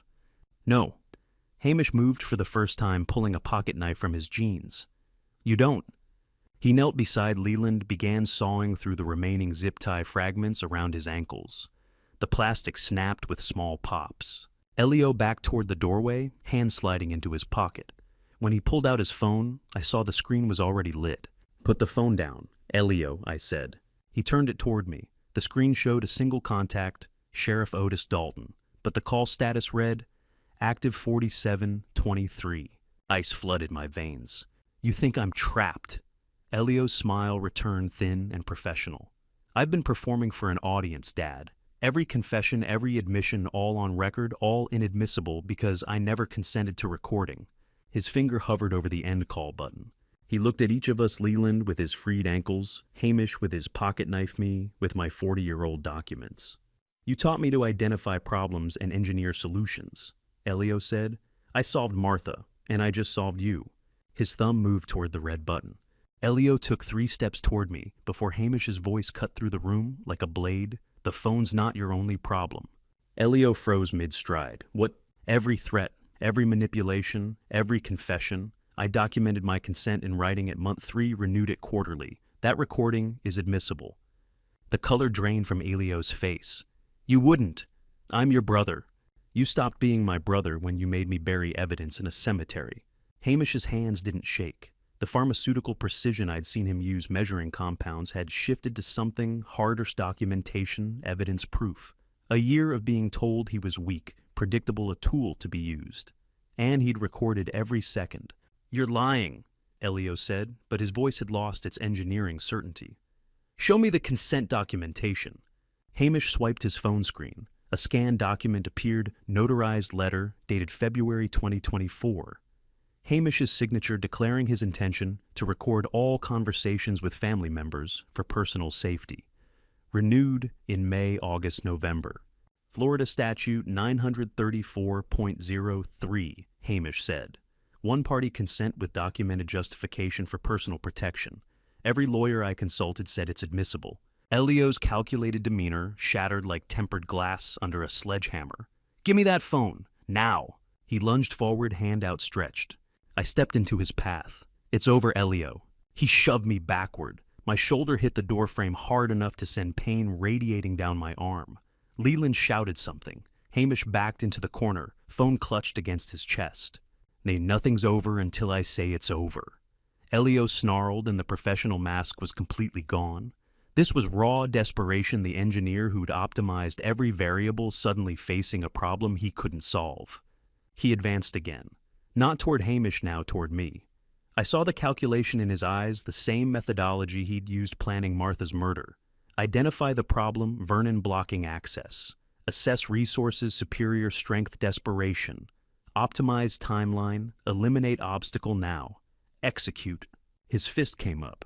Leland Madden rose from the chair where he'd been sitting, with freed ankles crossed the room in 3 strides and used his full body weight to tackle Elio sideways.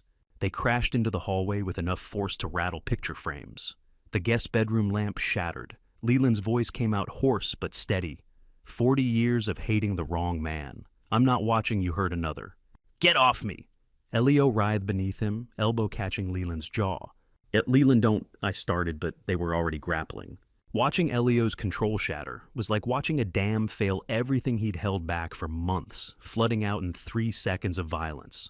The careful engineer replaced by something feral, desperate, cornered. They rolled across the hardwood. Elio's knee found Leland's ribs. Leland's fist connected with Elio's mouth. I heard the wet crack of splitting skin. Blood appeared on Elio's lip, dark and sudden. Stop! Both of you, stop! I grabbed Leland's shoulder, tried to pull them apart. Hamish pressed himself into the corner phone screen, still glowing. The metallic taste of adrenaline filled my mouth. My own blood pressure pounding in my ears almost drowned out Hamish's voice. Dad, someone's outside. Multiple cars. I froze, listened. Engine sounds. More than one. Tires on gravel. Radio static crackling through night air. Elio and Leland went still, both breathing hard. Then pounding on the front door. Heavy, authoritative, unmistakable. That sheriff's department opened the door. Sheriff Otis Dalton's voice carried through the wood, with the weight of 40 years in law enforcement. The 4 of us stayed frozen me, standing over Elio and Leland on the floor. Hamish backed against the wall, time crystallizing around us like amber. As this is private property, Elio started. The front door crashed inward. The deadbolt I'd watched Elio lock in. Task 4.2 tore through the frame in a shower of splinters. 4 tactical flashlights flooded the hallway, turning everything stark white and shadow black. I'd spent 64 years building structures that could withstand pressure. I'd never learned how to hold a family together when it wanted to tear itself apart. Hands where I can see them, all of you. Sheriff Otis Dalton stepped through the splintered doorway, service weapon drawn, but pointed at the floor. Behind him, 3 deputies in tactical gear fanned into formation. I raised my hands slowly. Leland did the same, rolling off Elio and onto his knees. Hamish's hands went up, phone still clutched in his right palm. Elio remained on the floor, blood streaming from his split lip, but his hands rose with calculated compliance. Otis took in the scene with one sweeping glance, overturned furniture, shattered lamp, 4 men in various stages of violence and exhaustion. His expression never changed. Vernon Hewitt, he said, eyes locking on mine. Relief flooded through me. He'd heard everything. 47 minutes of Elio's confession, Hamish's year-long recording. It was over. Yes, Sheriff, I said. You're under arrest for conspiracy to commit fraud. The words didn't make sense. I stood there with my hands raised, blood from Leland's temple on my sleeve, Elio's confession still echoing in my memory, and tried to process what I'd just heard. What? Turn around, Otis said, voice flat. Hands behind your back. One of the deputies moved forward with handcuffs. The metal felt cold against my wrists. The ratcheting sound of the locks engaging seemed impossibly loud. 4 tactical flashlights pinned us in place, me against the wall in handcuffs. Elio on his knees with blood streaming from his split lip. Leland crouched mid-lunge, Hamish clutching his phone like a lifeline. Otis looked at me with something that might have been regret or might have been duty. I couldn't tell which. You have the right to remain silent, he began. You have the right to remain silent, Otis said, and I waited for the rest of the Miranda warning, with my wrists locked behind my back. Instead, he pulled a handcuff key from his belt. But that was to secure the scene, Vernon. Deputies, release him. The metal clicked open. Blood rushed back into my hands. I turned to face Otis, confused. At the handcuffs I actually need, Otis continued pulling a second pair from his belt, are for your son. He crossed the hallway in 3 steps and locked them around Elio's wrists before my son could finish the protest forming on his bloodied lips. Elio Hewitt, you're under arrest for first-degree murder, conspiracy to commit insurance fraud, and kidnapping. You have the right to remain silent. Anything you say can and will be used against you in a court of law. Elio's face went completely blank, not shocked, calculated, processing variables. Everyone stay exactly where you are, Otis said to the rest of us. Hands visible. The 3 deputies fanned out with practiced efficiency. 1 positioned near Leland in the corner, 1 near Hamish by the bedroom door, 1 blocking the splintered entrance. Tactical flashlights painted harsh shadows across broken furniture and shattered lamp glass. Sheriff, thank God you're here, Elio said, voice shifting to concern. My father and this man attacked me. You can see the blood. I was defending myself when... Save it, Elio. Otis's tone carried 40 years of hearing lies. I've been listening for 53 minutes. Elio's eyes snapped to Otis's phone, then swept the room, landed on my jacket pocket where my phone sat, with the call screen visible through the fabric's outline. Vernon called me at 7:02, Otis said. Left the line open, I heard everything. Your confession about planning Martha's murder, the engineering methodology, the scapegoat strategy, the forged will, all of it. Elio's voice came out quiet. You called him, not me. I met my son's eyes. You taught me to plan for contingencies, son. I learned from the best. The copper taste of adrenaline still coated my tongue. My shoulder throbbed where I'd hit the doorframe. But watching realization spread across Elio's face that his father had outmaneuvered him, using the exact planning principles he'd demonstrated, felt like swallowing broken glass. Victory and grief occupying the same breath. You have the right to an attorney. Otis continued, if you cannot afford an attorney, one will be appointed for you. Elio stayed silent for exactly 3 seconds. Then, that recording's inadmissible. Florida Statute 934.03 requires 2-party consent for wiretapping. I never consented to being recorded. Any prosecutor will have it thrown out before arraignment. His voice had returned to engineering precision, analyzing structural weaknesses, identifying failure points. The cemetery evidence is tainted, Elio continued. Broken chain of custody from the moment Dad removed it from the burial site. The video recording from Leland's property was obtained without warrant. You have nothing that will survive a motion to suppress. Otis finished the Miranda rights without acknowledging the legal argument. Do you understand these rights as I have explained them to you? I understand them perfectly, Elio said, and I understand you're arresting me based on inadmissible evidence. This won't hold. You're not under arrest for what I heard on the phone, Otis said calmly. Elio's calculated expression flickered. Then what exactly am I under arrest for, sheriffs? I spoke before Otis could answer. I know the recording might not hold up in court. I wasn't counting on it. Elio's eyes locked on mine. Then you have nothing. The cemetery box is inadmissible. You're bluffing. I'm not bluffing. I kept my voice steady, the same tone I'd used explaining structural engineering to clients for 40 years. I'm just not the one with the evidence you need to worry about. How many times had Elio prepared for every contingency, except the one where his victim fought back with the same calculated precision he'd taught me? He'd optimized for my grief, my trust, my blind spots. He'd never optimized for my capacity to learn. You're talking in circles, Elio said, but uncertainty had crept into his voice. If the phone recording's inadmissible and the cemetery evidence is tainted, you have no case. Otis stood with arms crossed, watching the exchange with professional patience. One of the deputies had pulled out a notebook, documenting everything. The phone call served 2 purposes, I said. First, it gave Sheriff Dalton real-time awareness of a dangerous situation justifying immediate response. Second, it established timeline and context. But you're right, it probably won't be primary evidence at trial. Is that then what will be? Elio asked. I shifted my gaze from my son to Hamish, who still stood near the bedroom door with his phone clutched in both hands. The screen glowed in the tactical flashlight's harsh illumination. Otis followed my look, understanding passed between us without words. Hamish, I said quietly, show the sheriff what you've been carrying. Hamish wouldn't. Elio started, then stopped. The calculation returned to his face, running probabilities. He can't. Anything he recorded falls under the same statute. Two-party consent required. I can, Hamish said, voice stronger than I'd heard it in months. And I will. He stepped forward, moving past the deputy who nodded permission. His thumb swiped across the phone screen, navigating to the recording app we'd seen in Task 5.1.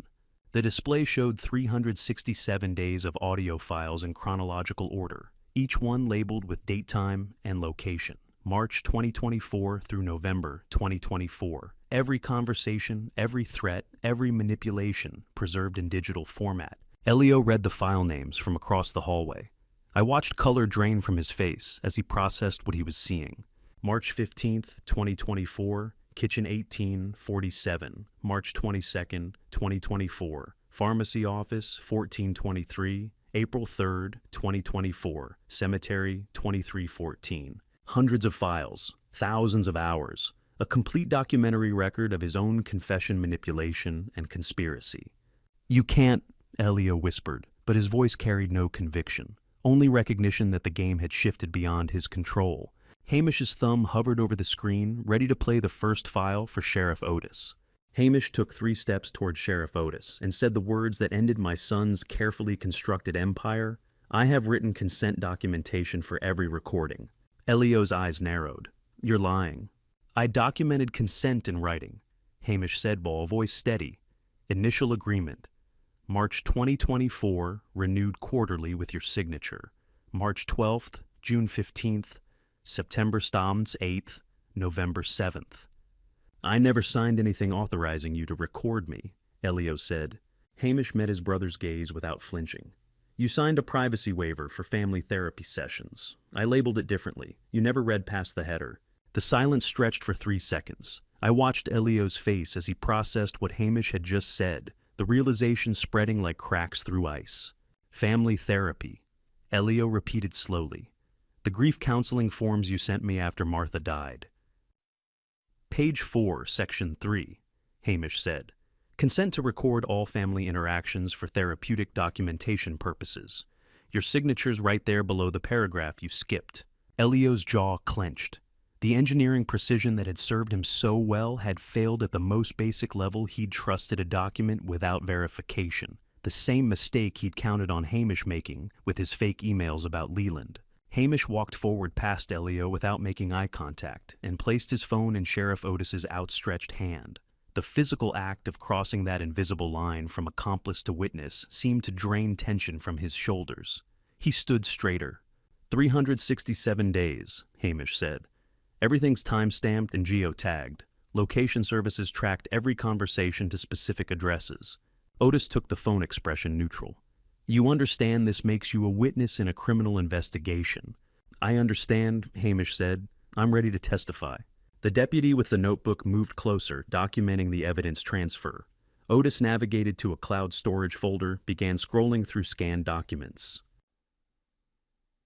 Consent forms dated March 12th, June 15th, September 8th, and November 7th. Otis said, reading aloud, all signed, legal language establishing permission to record conversations for family therapy and personal safety documentation. Those signatures were obtained under false pretenses, Elio said, but his voice had lost its certainty. Fraud vitiates consent. Any first-year law student knows that. Tell it to your lawyer, Otis replied. He tapped the screen comparing timestamps between consent documents and audio files. Deputy Morrison, verify the metadata. The deputy pulled out a tablet, began cross-referencing file properties. Timestamps align, sheriff. Consent documentation predates or coincides with recording dates. Chain of custody appears intact. Watching one son destroy another with nothing but a phone, and the truth felt like witnessing an execution, legal, necessary, and utterly devastating. The air in the hallway smelled like dust and broken wood from the splintered door. My mouth tasted like copper and regret. What exactly do these recordings contain? Otis asked Hamish. Hamish's voice remained steady, pharmacist-level precision. File 127, February 18th. Elio instructing me to bury the cemetery box at eternal rest. Exact GPS, coordinates 26.1420, north 81.7948 west. File 204, April 3rd, threatening to expose my gambling debts to Dad if I didn't comply with the insurance fraud scheme. I hadn't known about gambling debts. Another manipulation Elio had kept hidden, another pressure point he'd exploited. File 286, June 22nd. Hamish continued. Elio explaining how he'd forged the power of attorney documents using Dad's signature from the 1985 mortgage papers. He walked me through the entire scanning and digital overlay process. Otis looked up from the phone. How many files total? 367 recordings, 41 hours of audio. The number hit like a physical blow. 41 hours. Nearly 2 full days of documented conspiracy threat and manipulation. Every conversation Hamish had endured while I'd remained blind to what was happening under my own roof. Elio had built his conspiracy like a house of cards, each threat supporting the next, never realizing Hamish was documenting every placement, waiting for the moment to exhale and watch it all collapse. "You're lying," Elio said, but the word came out hollow. "You weren't smart enough to plan this. You're not capable of—" He stopped. The calculation drained from his face, replaced by something raw. "When," Elio's voice rose, "when did you start recording me, you pathetic s***or? Two deputies moved closer hands on his shoulders as he strained against the handcuffs. "The day you told me you'd ruin my life if I didn't help you," Hamish said quietly. "The very first conversation." Elio lunged forward despite the restraints. The deputies caught him, forced him back against the wall. His face had gone completely white except for the blood still crusted on his split lip. "You recorded me for a year," Elio said, voice cracking. "A year, while pretending to be my brother, while acting scared and weak and... I was scared," Hamish interrupted. "And you made me weak by design. But I wasn't stupid enough to believe you'd stop, so I documented everything." Elio stopped struggling against the deputy's grip. His eyes locked on Hamish with an expression I'd never seen on my son's face, naked fear replacing calculation. "You recorded everything," he whispered. Hamish nodded once. "Every word, every threat, every crime." The hallway went silent, except for radio static from the deputies' shoulder mics. Tactical flashlights painted harsh shadows across Elio's face, highlighting the moment his empire collapsed into documented evidence. Then Hamish looked at me, and his next words changed everything. "And Dad knew I was doing it from the beginning. I didn't know about the recordings until 3 days ago, when Hamish came to me terrified and shaking, but letting Elio believe I'd orchestrated everything from the beginning was the last gift I could give my younger son." "That's not true," Elio said, eyes snapping to mine. "You couldn't have—" "Hamish came to me 3 days ago," I said quietly. "He'd been recording for months, terrified and alone. I didn't orchestrate it, I just helped him see it through." Otis watched me with the careful attention of someone who'd spent 40 years separating truth from performance. "But you let Elio think you'd planned it from the start. My son needed to believe he'd been outsmarted, not betrayed by his victim," I said. "It was kinder that way." Elio's face went through 3 expressions in 2 seconds: disbelief, recognition, something that looked almost like relief before hardening back to anger. "Deputy Fark," Otis said. "Take them to separate vehicles. Elio to Unit 1, Hamish to Unit 3. 2 deputies moved forward. One guided Elio toward the splintered front door with a hand on his elbow. The other approached Hamish, who still stood near the hallway, holding nothing, now that his phone was evidence. I followed them outside. November night air hit my face, cool and clean, after the closed-in tension of the hallway. 3 patrol cars sat in my driveway, with lights painting red and blue across the oak trees. The deputy opened the rear door of the first cruiser. "Watch your head." Elio ducked inside without looking at me. The door closed with a solid thunk. Through the window I could see him staring straight ahead, face illuminated in intervals by the light bar. Still calculating even now. Still running scenarios. Hamish stopped at the second cruiser's open door, turned to face me. His eyes were red-rimmed but dry. We stood there for 3 seconds, father and son, co-conspirators, survivors. Everything that needed to be said packed into silence. "And Dad," Hamish said finally, "I'm sorry for all of it." "I know, son." My throat felt tight. "I know." He nodded once, then folded himself into the back seat. The deputy closed the door. Both cruisers pulled away down the driveway, taillights disappearing into darkness. 2 sons, 1 destroyed, 1 damaged. This is what winning looks like. Leland stood near the third patrol car with a deputy beside him. Blood had dried at his temple where Elio had struck him hours ago. His wrists still showed purple bruising from the zip ties. "Mr. Madden needs to come to the station for processing," Otis said, approaching us. "But he's a material witness, not a suspect. I'll need a formal statement tomorrow at 9 a.m. "I'll be there," Leland said. His voice came out hoarse, exhausted.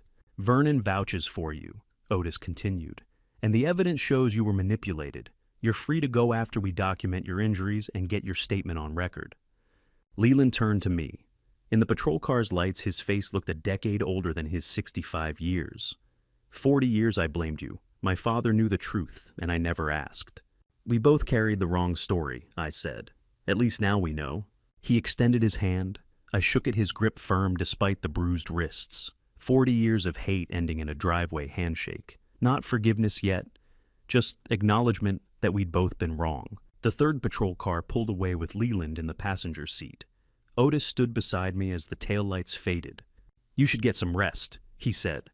"I'll call you with updates." 64 years I'd spent building things, bridges, buildings, a family. In 3 days I'd dismantled what took decades to construct, and I still didn't know if the foundation could be salvaged. I walked back inside. The living room looked like a crime scene because that's exactly what it was. Overturned furniture. The 1985 documents still scattered across the guest bed. Hamish's phone charger plugged into the wall outlet connected to nothing. Broken lamp glass catching light from the hallway. I sat in Martha's chair, the wingback she'd loved, positioned near the window where she could watch birds at the feeder. The fabric still smelled faintly like her lavender hand lotion, even after 8 months. "Well, Martha," I said to the empty room, "it's done." The mantel held her photo beside our family portrait from 1998. 2 young boys grinning at the camera, their whole lives ahead of them. Elio, 14, already showing signs of the analytical mind that would become both gift and curse. Hamish, 9, softer, trusting. "You always said family was everything," I continued. "I saved what I could." The copper taste of adrenaline had finally faded, replaced by something bitter. Grief maybe, or just exhaustion. I don't know if that's enough. My phone rang at 10 p.m., Otis's name on the screen. "Vernon," he said without preamble. "Wanted to update you before you saw it on the news. Elio's being held without bail at county lockup.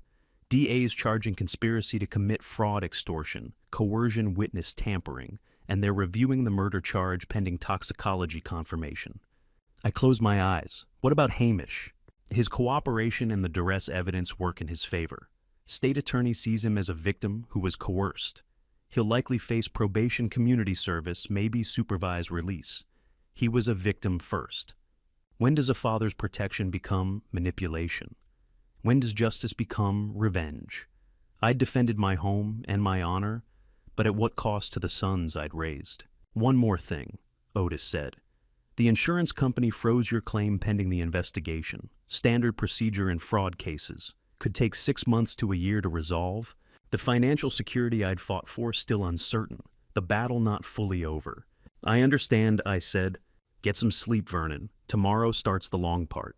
The call ended. I sat in Martha's chair holding the family portrait, staring at 2 boys who didn't know what their futures held. For the first time since Elio had walked through my door, I let out the breath I'd been holding for 3 days. 3 houses down from mine, I knocked on Leland Madden's door at 7:30 a.m. with 2 cups of gas station coffee and 40 years of apologies I didn't know how to say.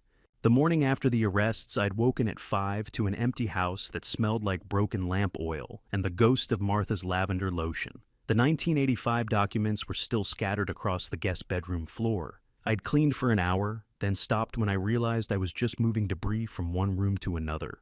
Leland's house sat 3 properties east on Pelican Bay Drive. Pale yellow stucco Gulf view porch, the same basic floor plan as mine, but mirrored. I'd lived 11 years within shouting distance and never once crossed the invisible property line that separated his vendetta from my ignorance. 11 years, 3 houses apart. Martha would have been ashamed. I knocked again, heard footsteps inside, then silence. Imagine Leland checking the peephole, seeing me deciding. The door opened. He stood in a bathrobe, bruises still visible along his left temple where Elio had struck him. The zip tie marks around his wrists had turned from purple to yellow-green. His eyes were clear, but tired. Gas station coffee, he said, looking at the cups in my hands. You really know how to apologize. I didn't know if you'd answer the door. Neither did I until I opened it. He took one of the cups, sipped, grimaced. Terrible. It's what I had. Leland stepped back, gestured to the porch. Might as well drink it somewhere with a view.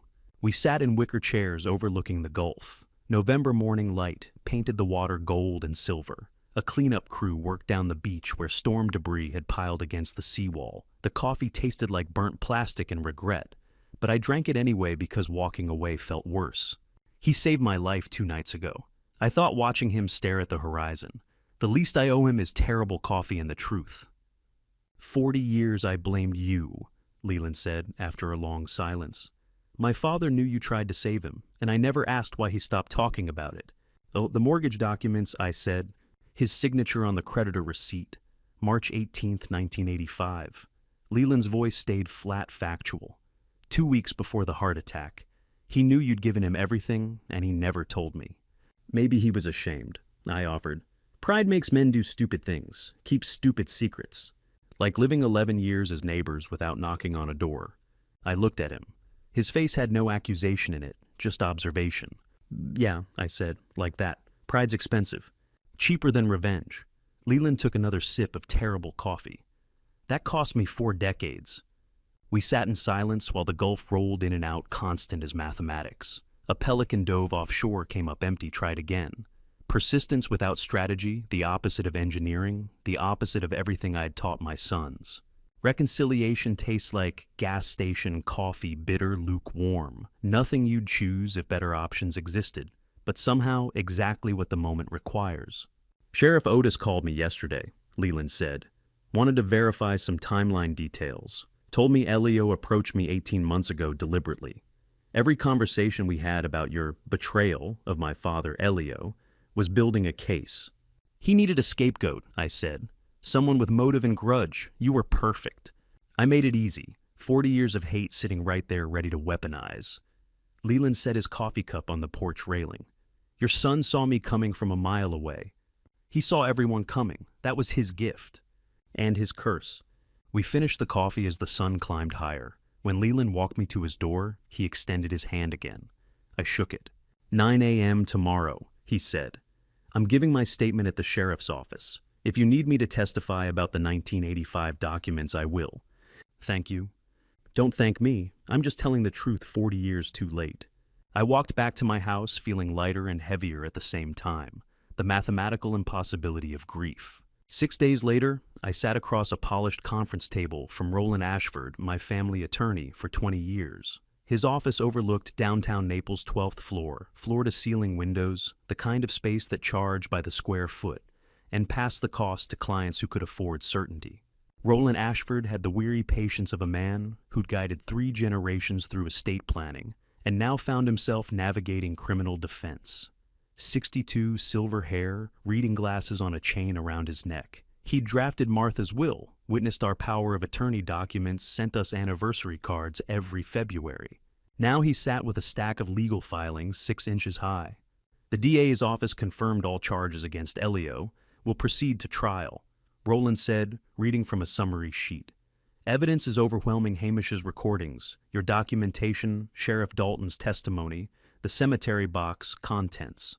What's the timeline? Arraignment in 2 weeks, trial likely spring 2025, DA's pushing for March or April. He flipped a page. They're confident. Hamish's cooperation sealed it.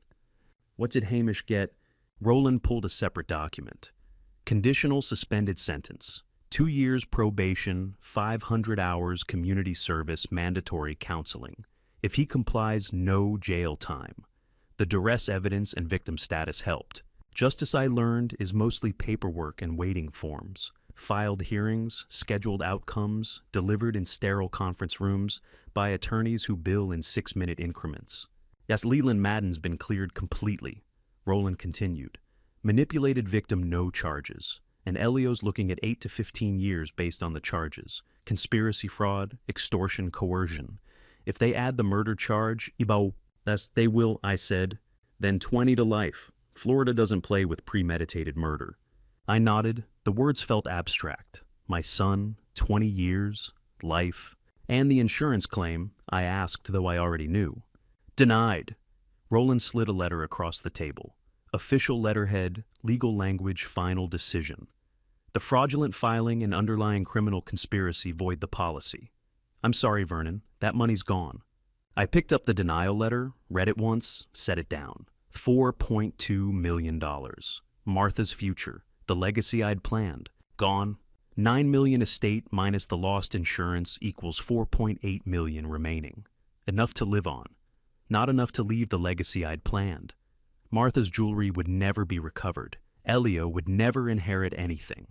Hamish would spend years rebuilding what his brother destroyed. This was victory.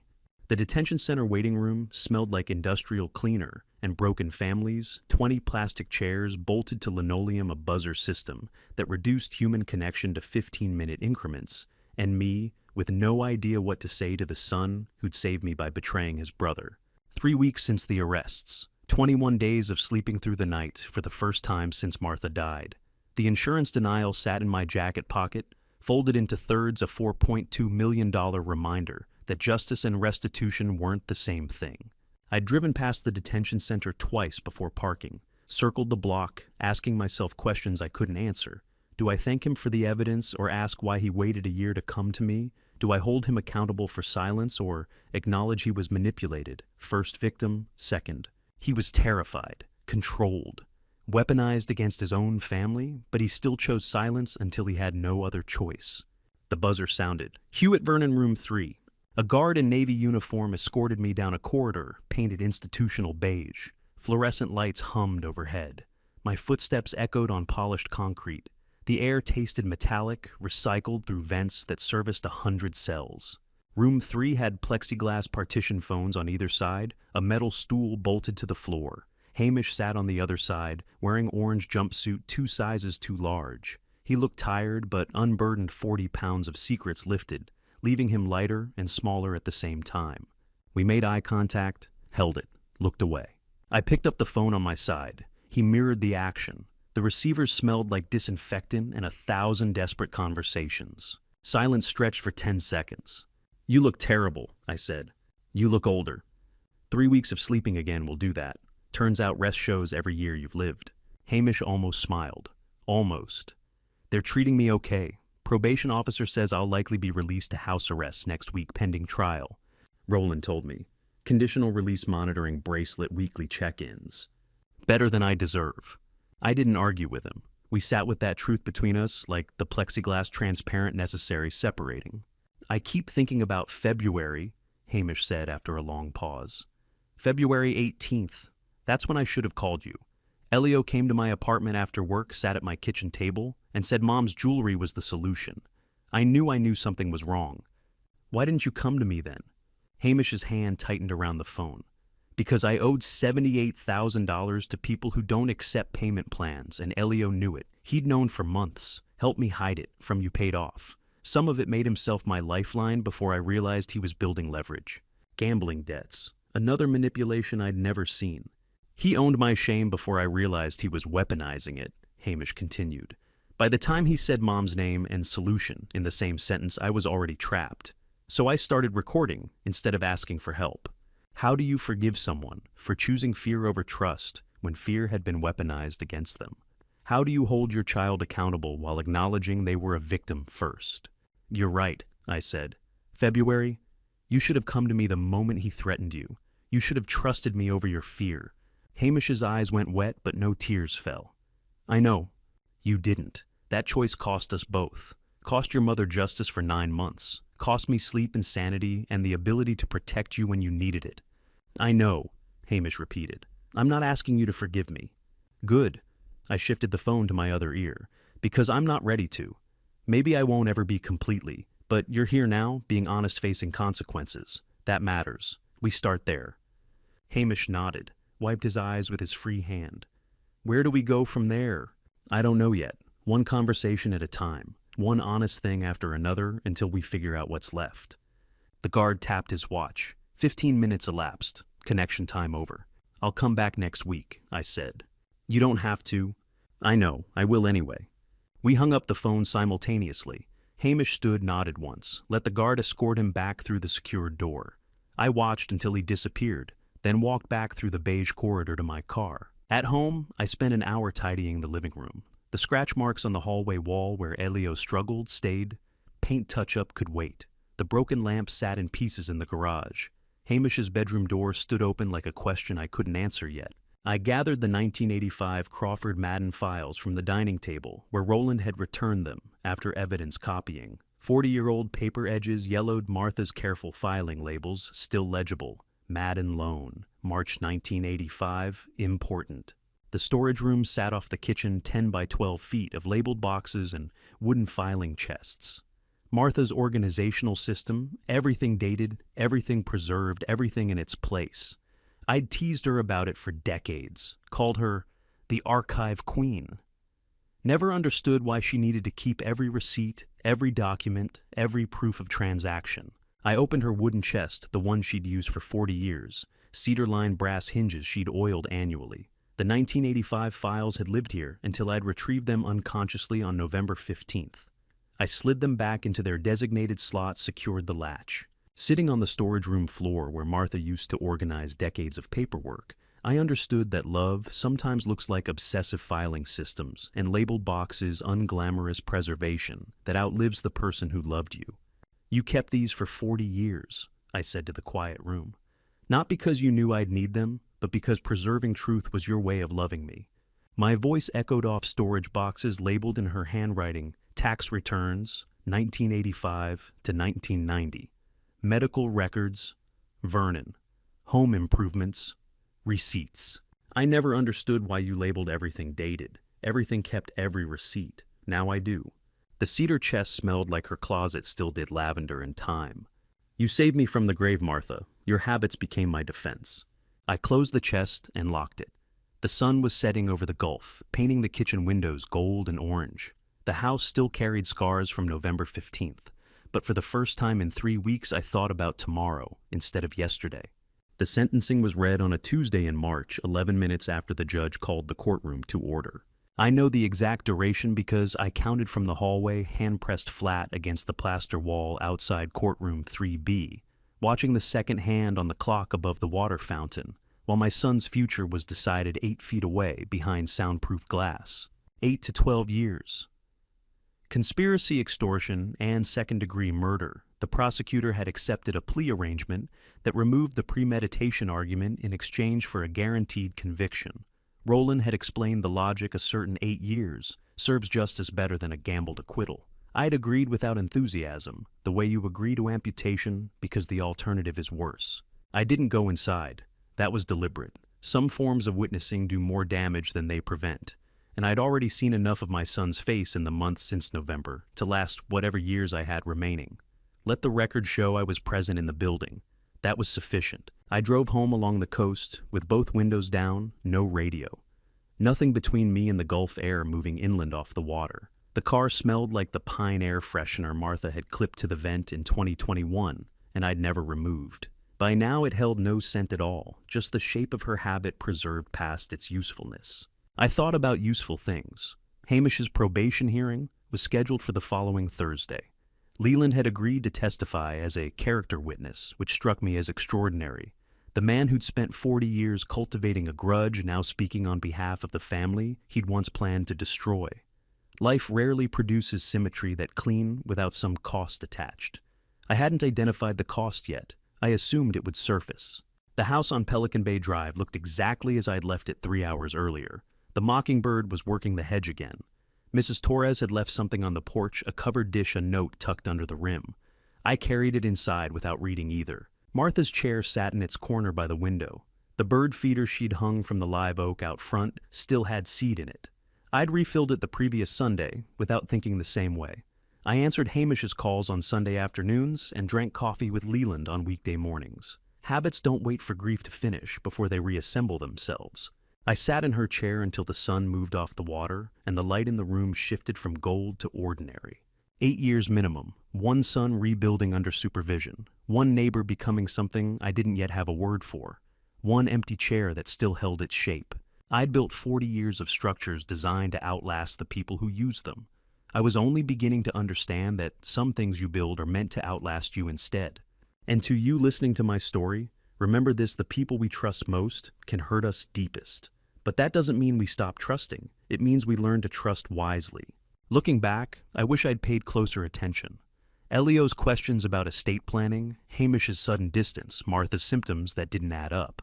I was an engineer who solved structural problems but missed the cracks in my own family. Don't make my mistake: when something feels wrong, investigate. Love doesn't mean blind trust. Family betrayal is a wound that never fully heals, but it teaches profound truths. This family story showed me that documentation saves lives. Martha's meticulous record-keeping became my defense. It taught me that resentment costs more than reconciliation, as Leland and I learned after wasting 40 years. I believe God put me through this trial to show me that love changes shape but doesn't disappear. The truth will always surface. If this family story resonated with you, leave a comment. Have you experienced family betrayal or seen justice delayed but delivered? Share this with someone who needs it. Subscribe to Revenge Dad for more stories about standing up for what's right. Thank you for staying until the very end. While some details have been fictionalized for storytelling, the core lessons about family betrayal, truth, and redemption are what I hope stay with you.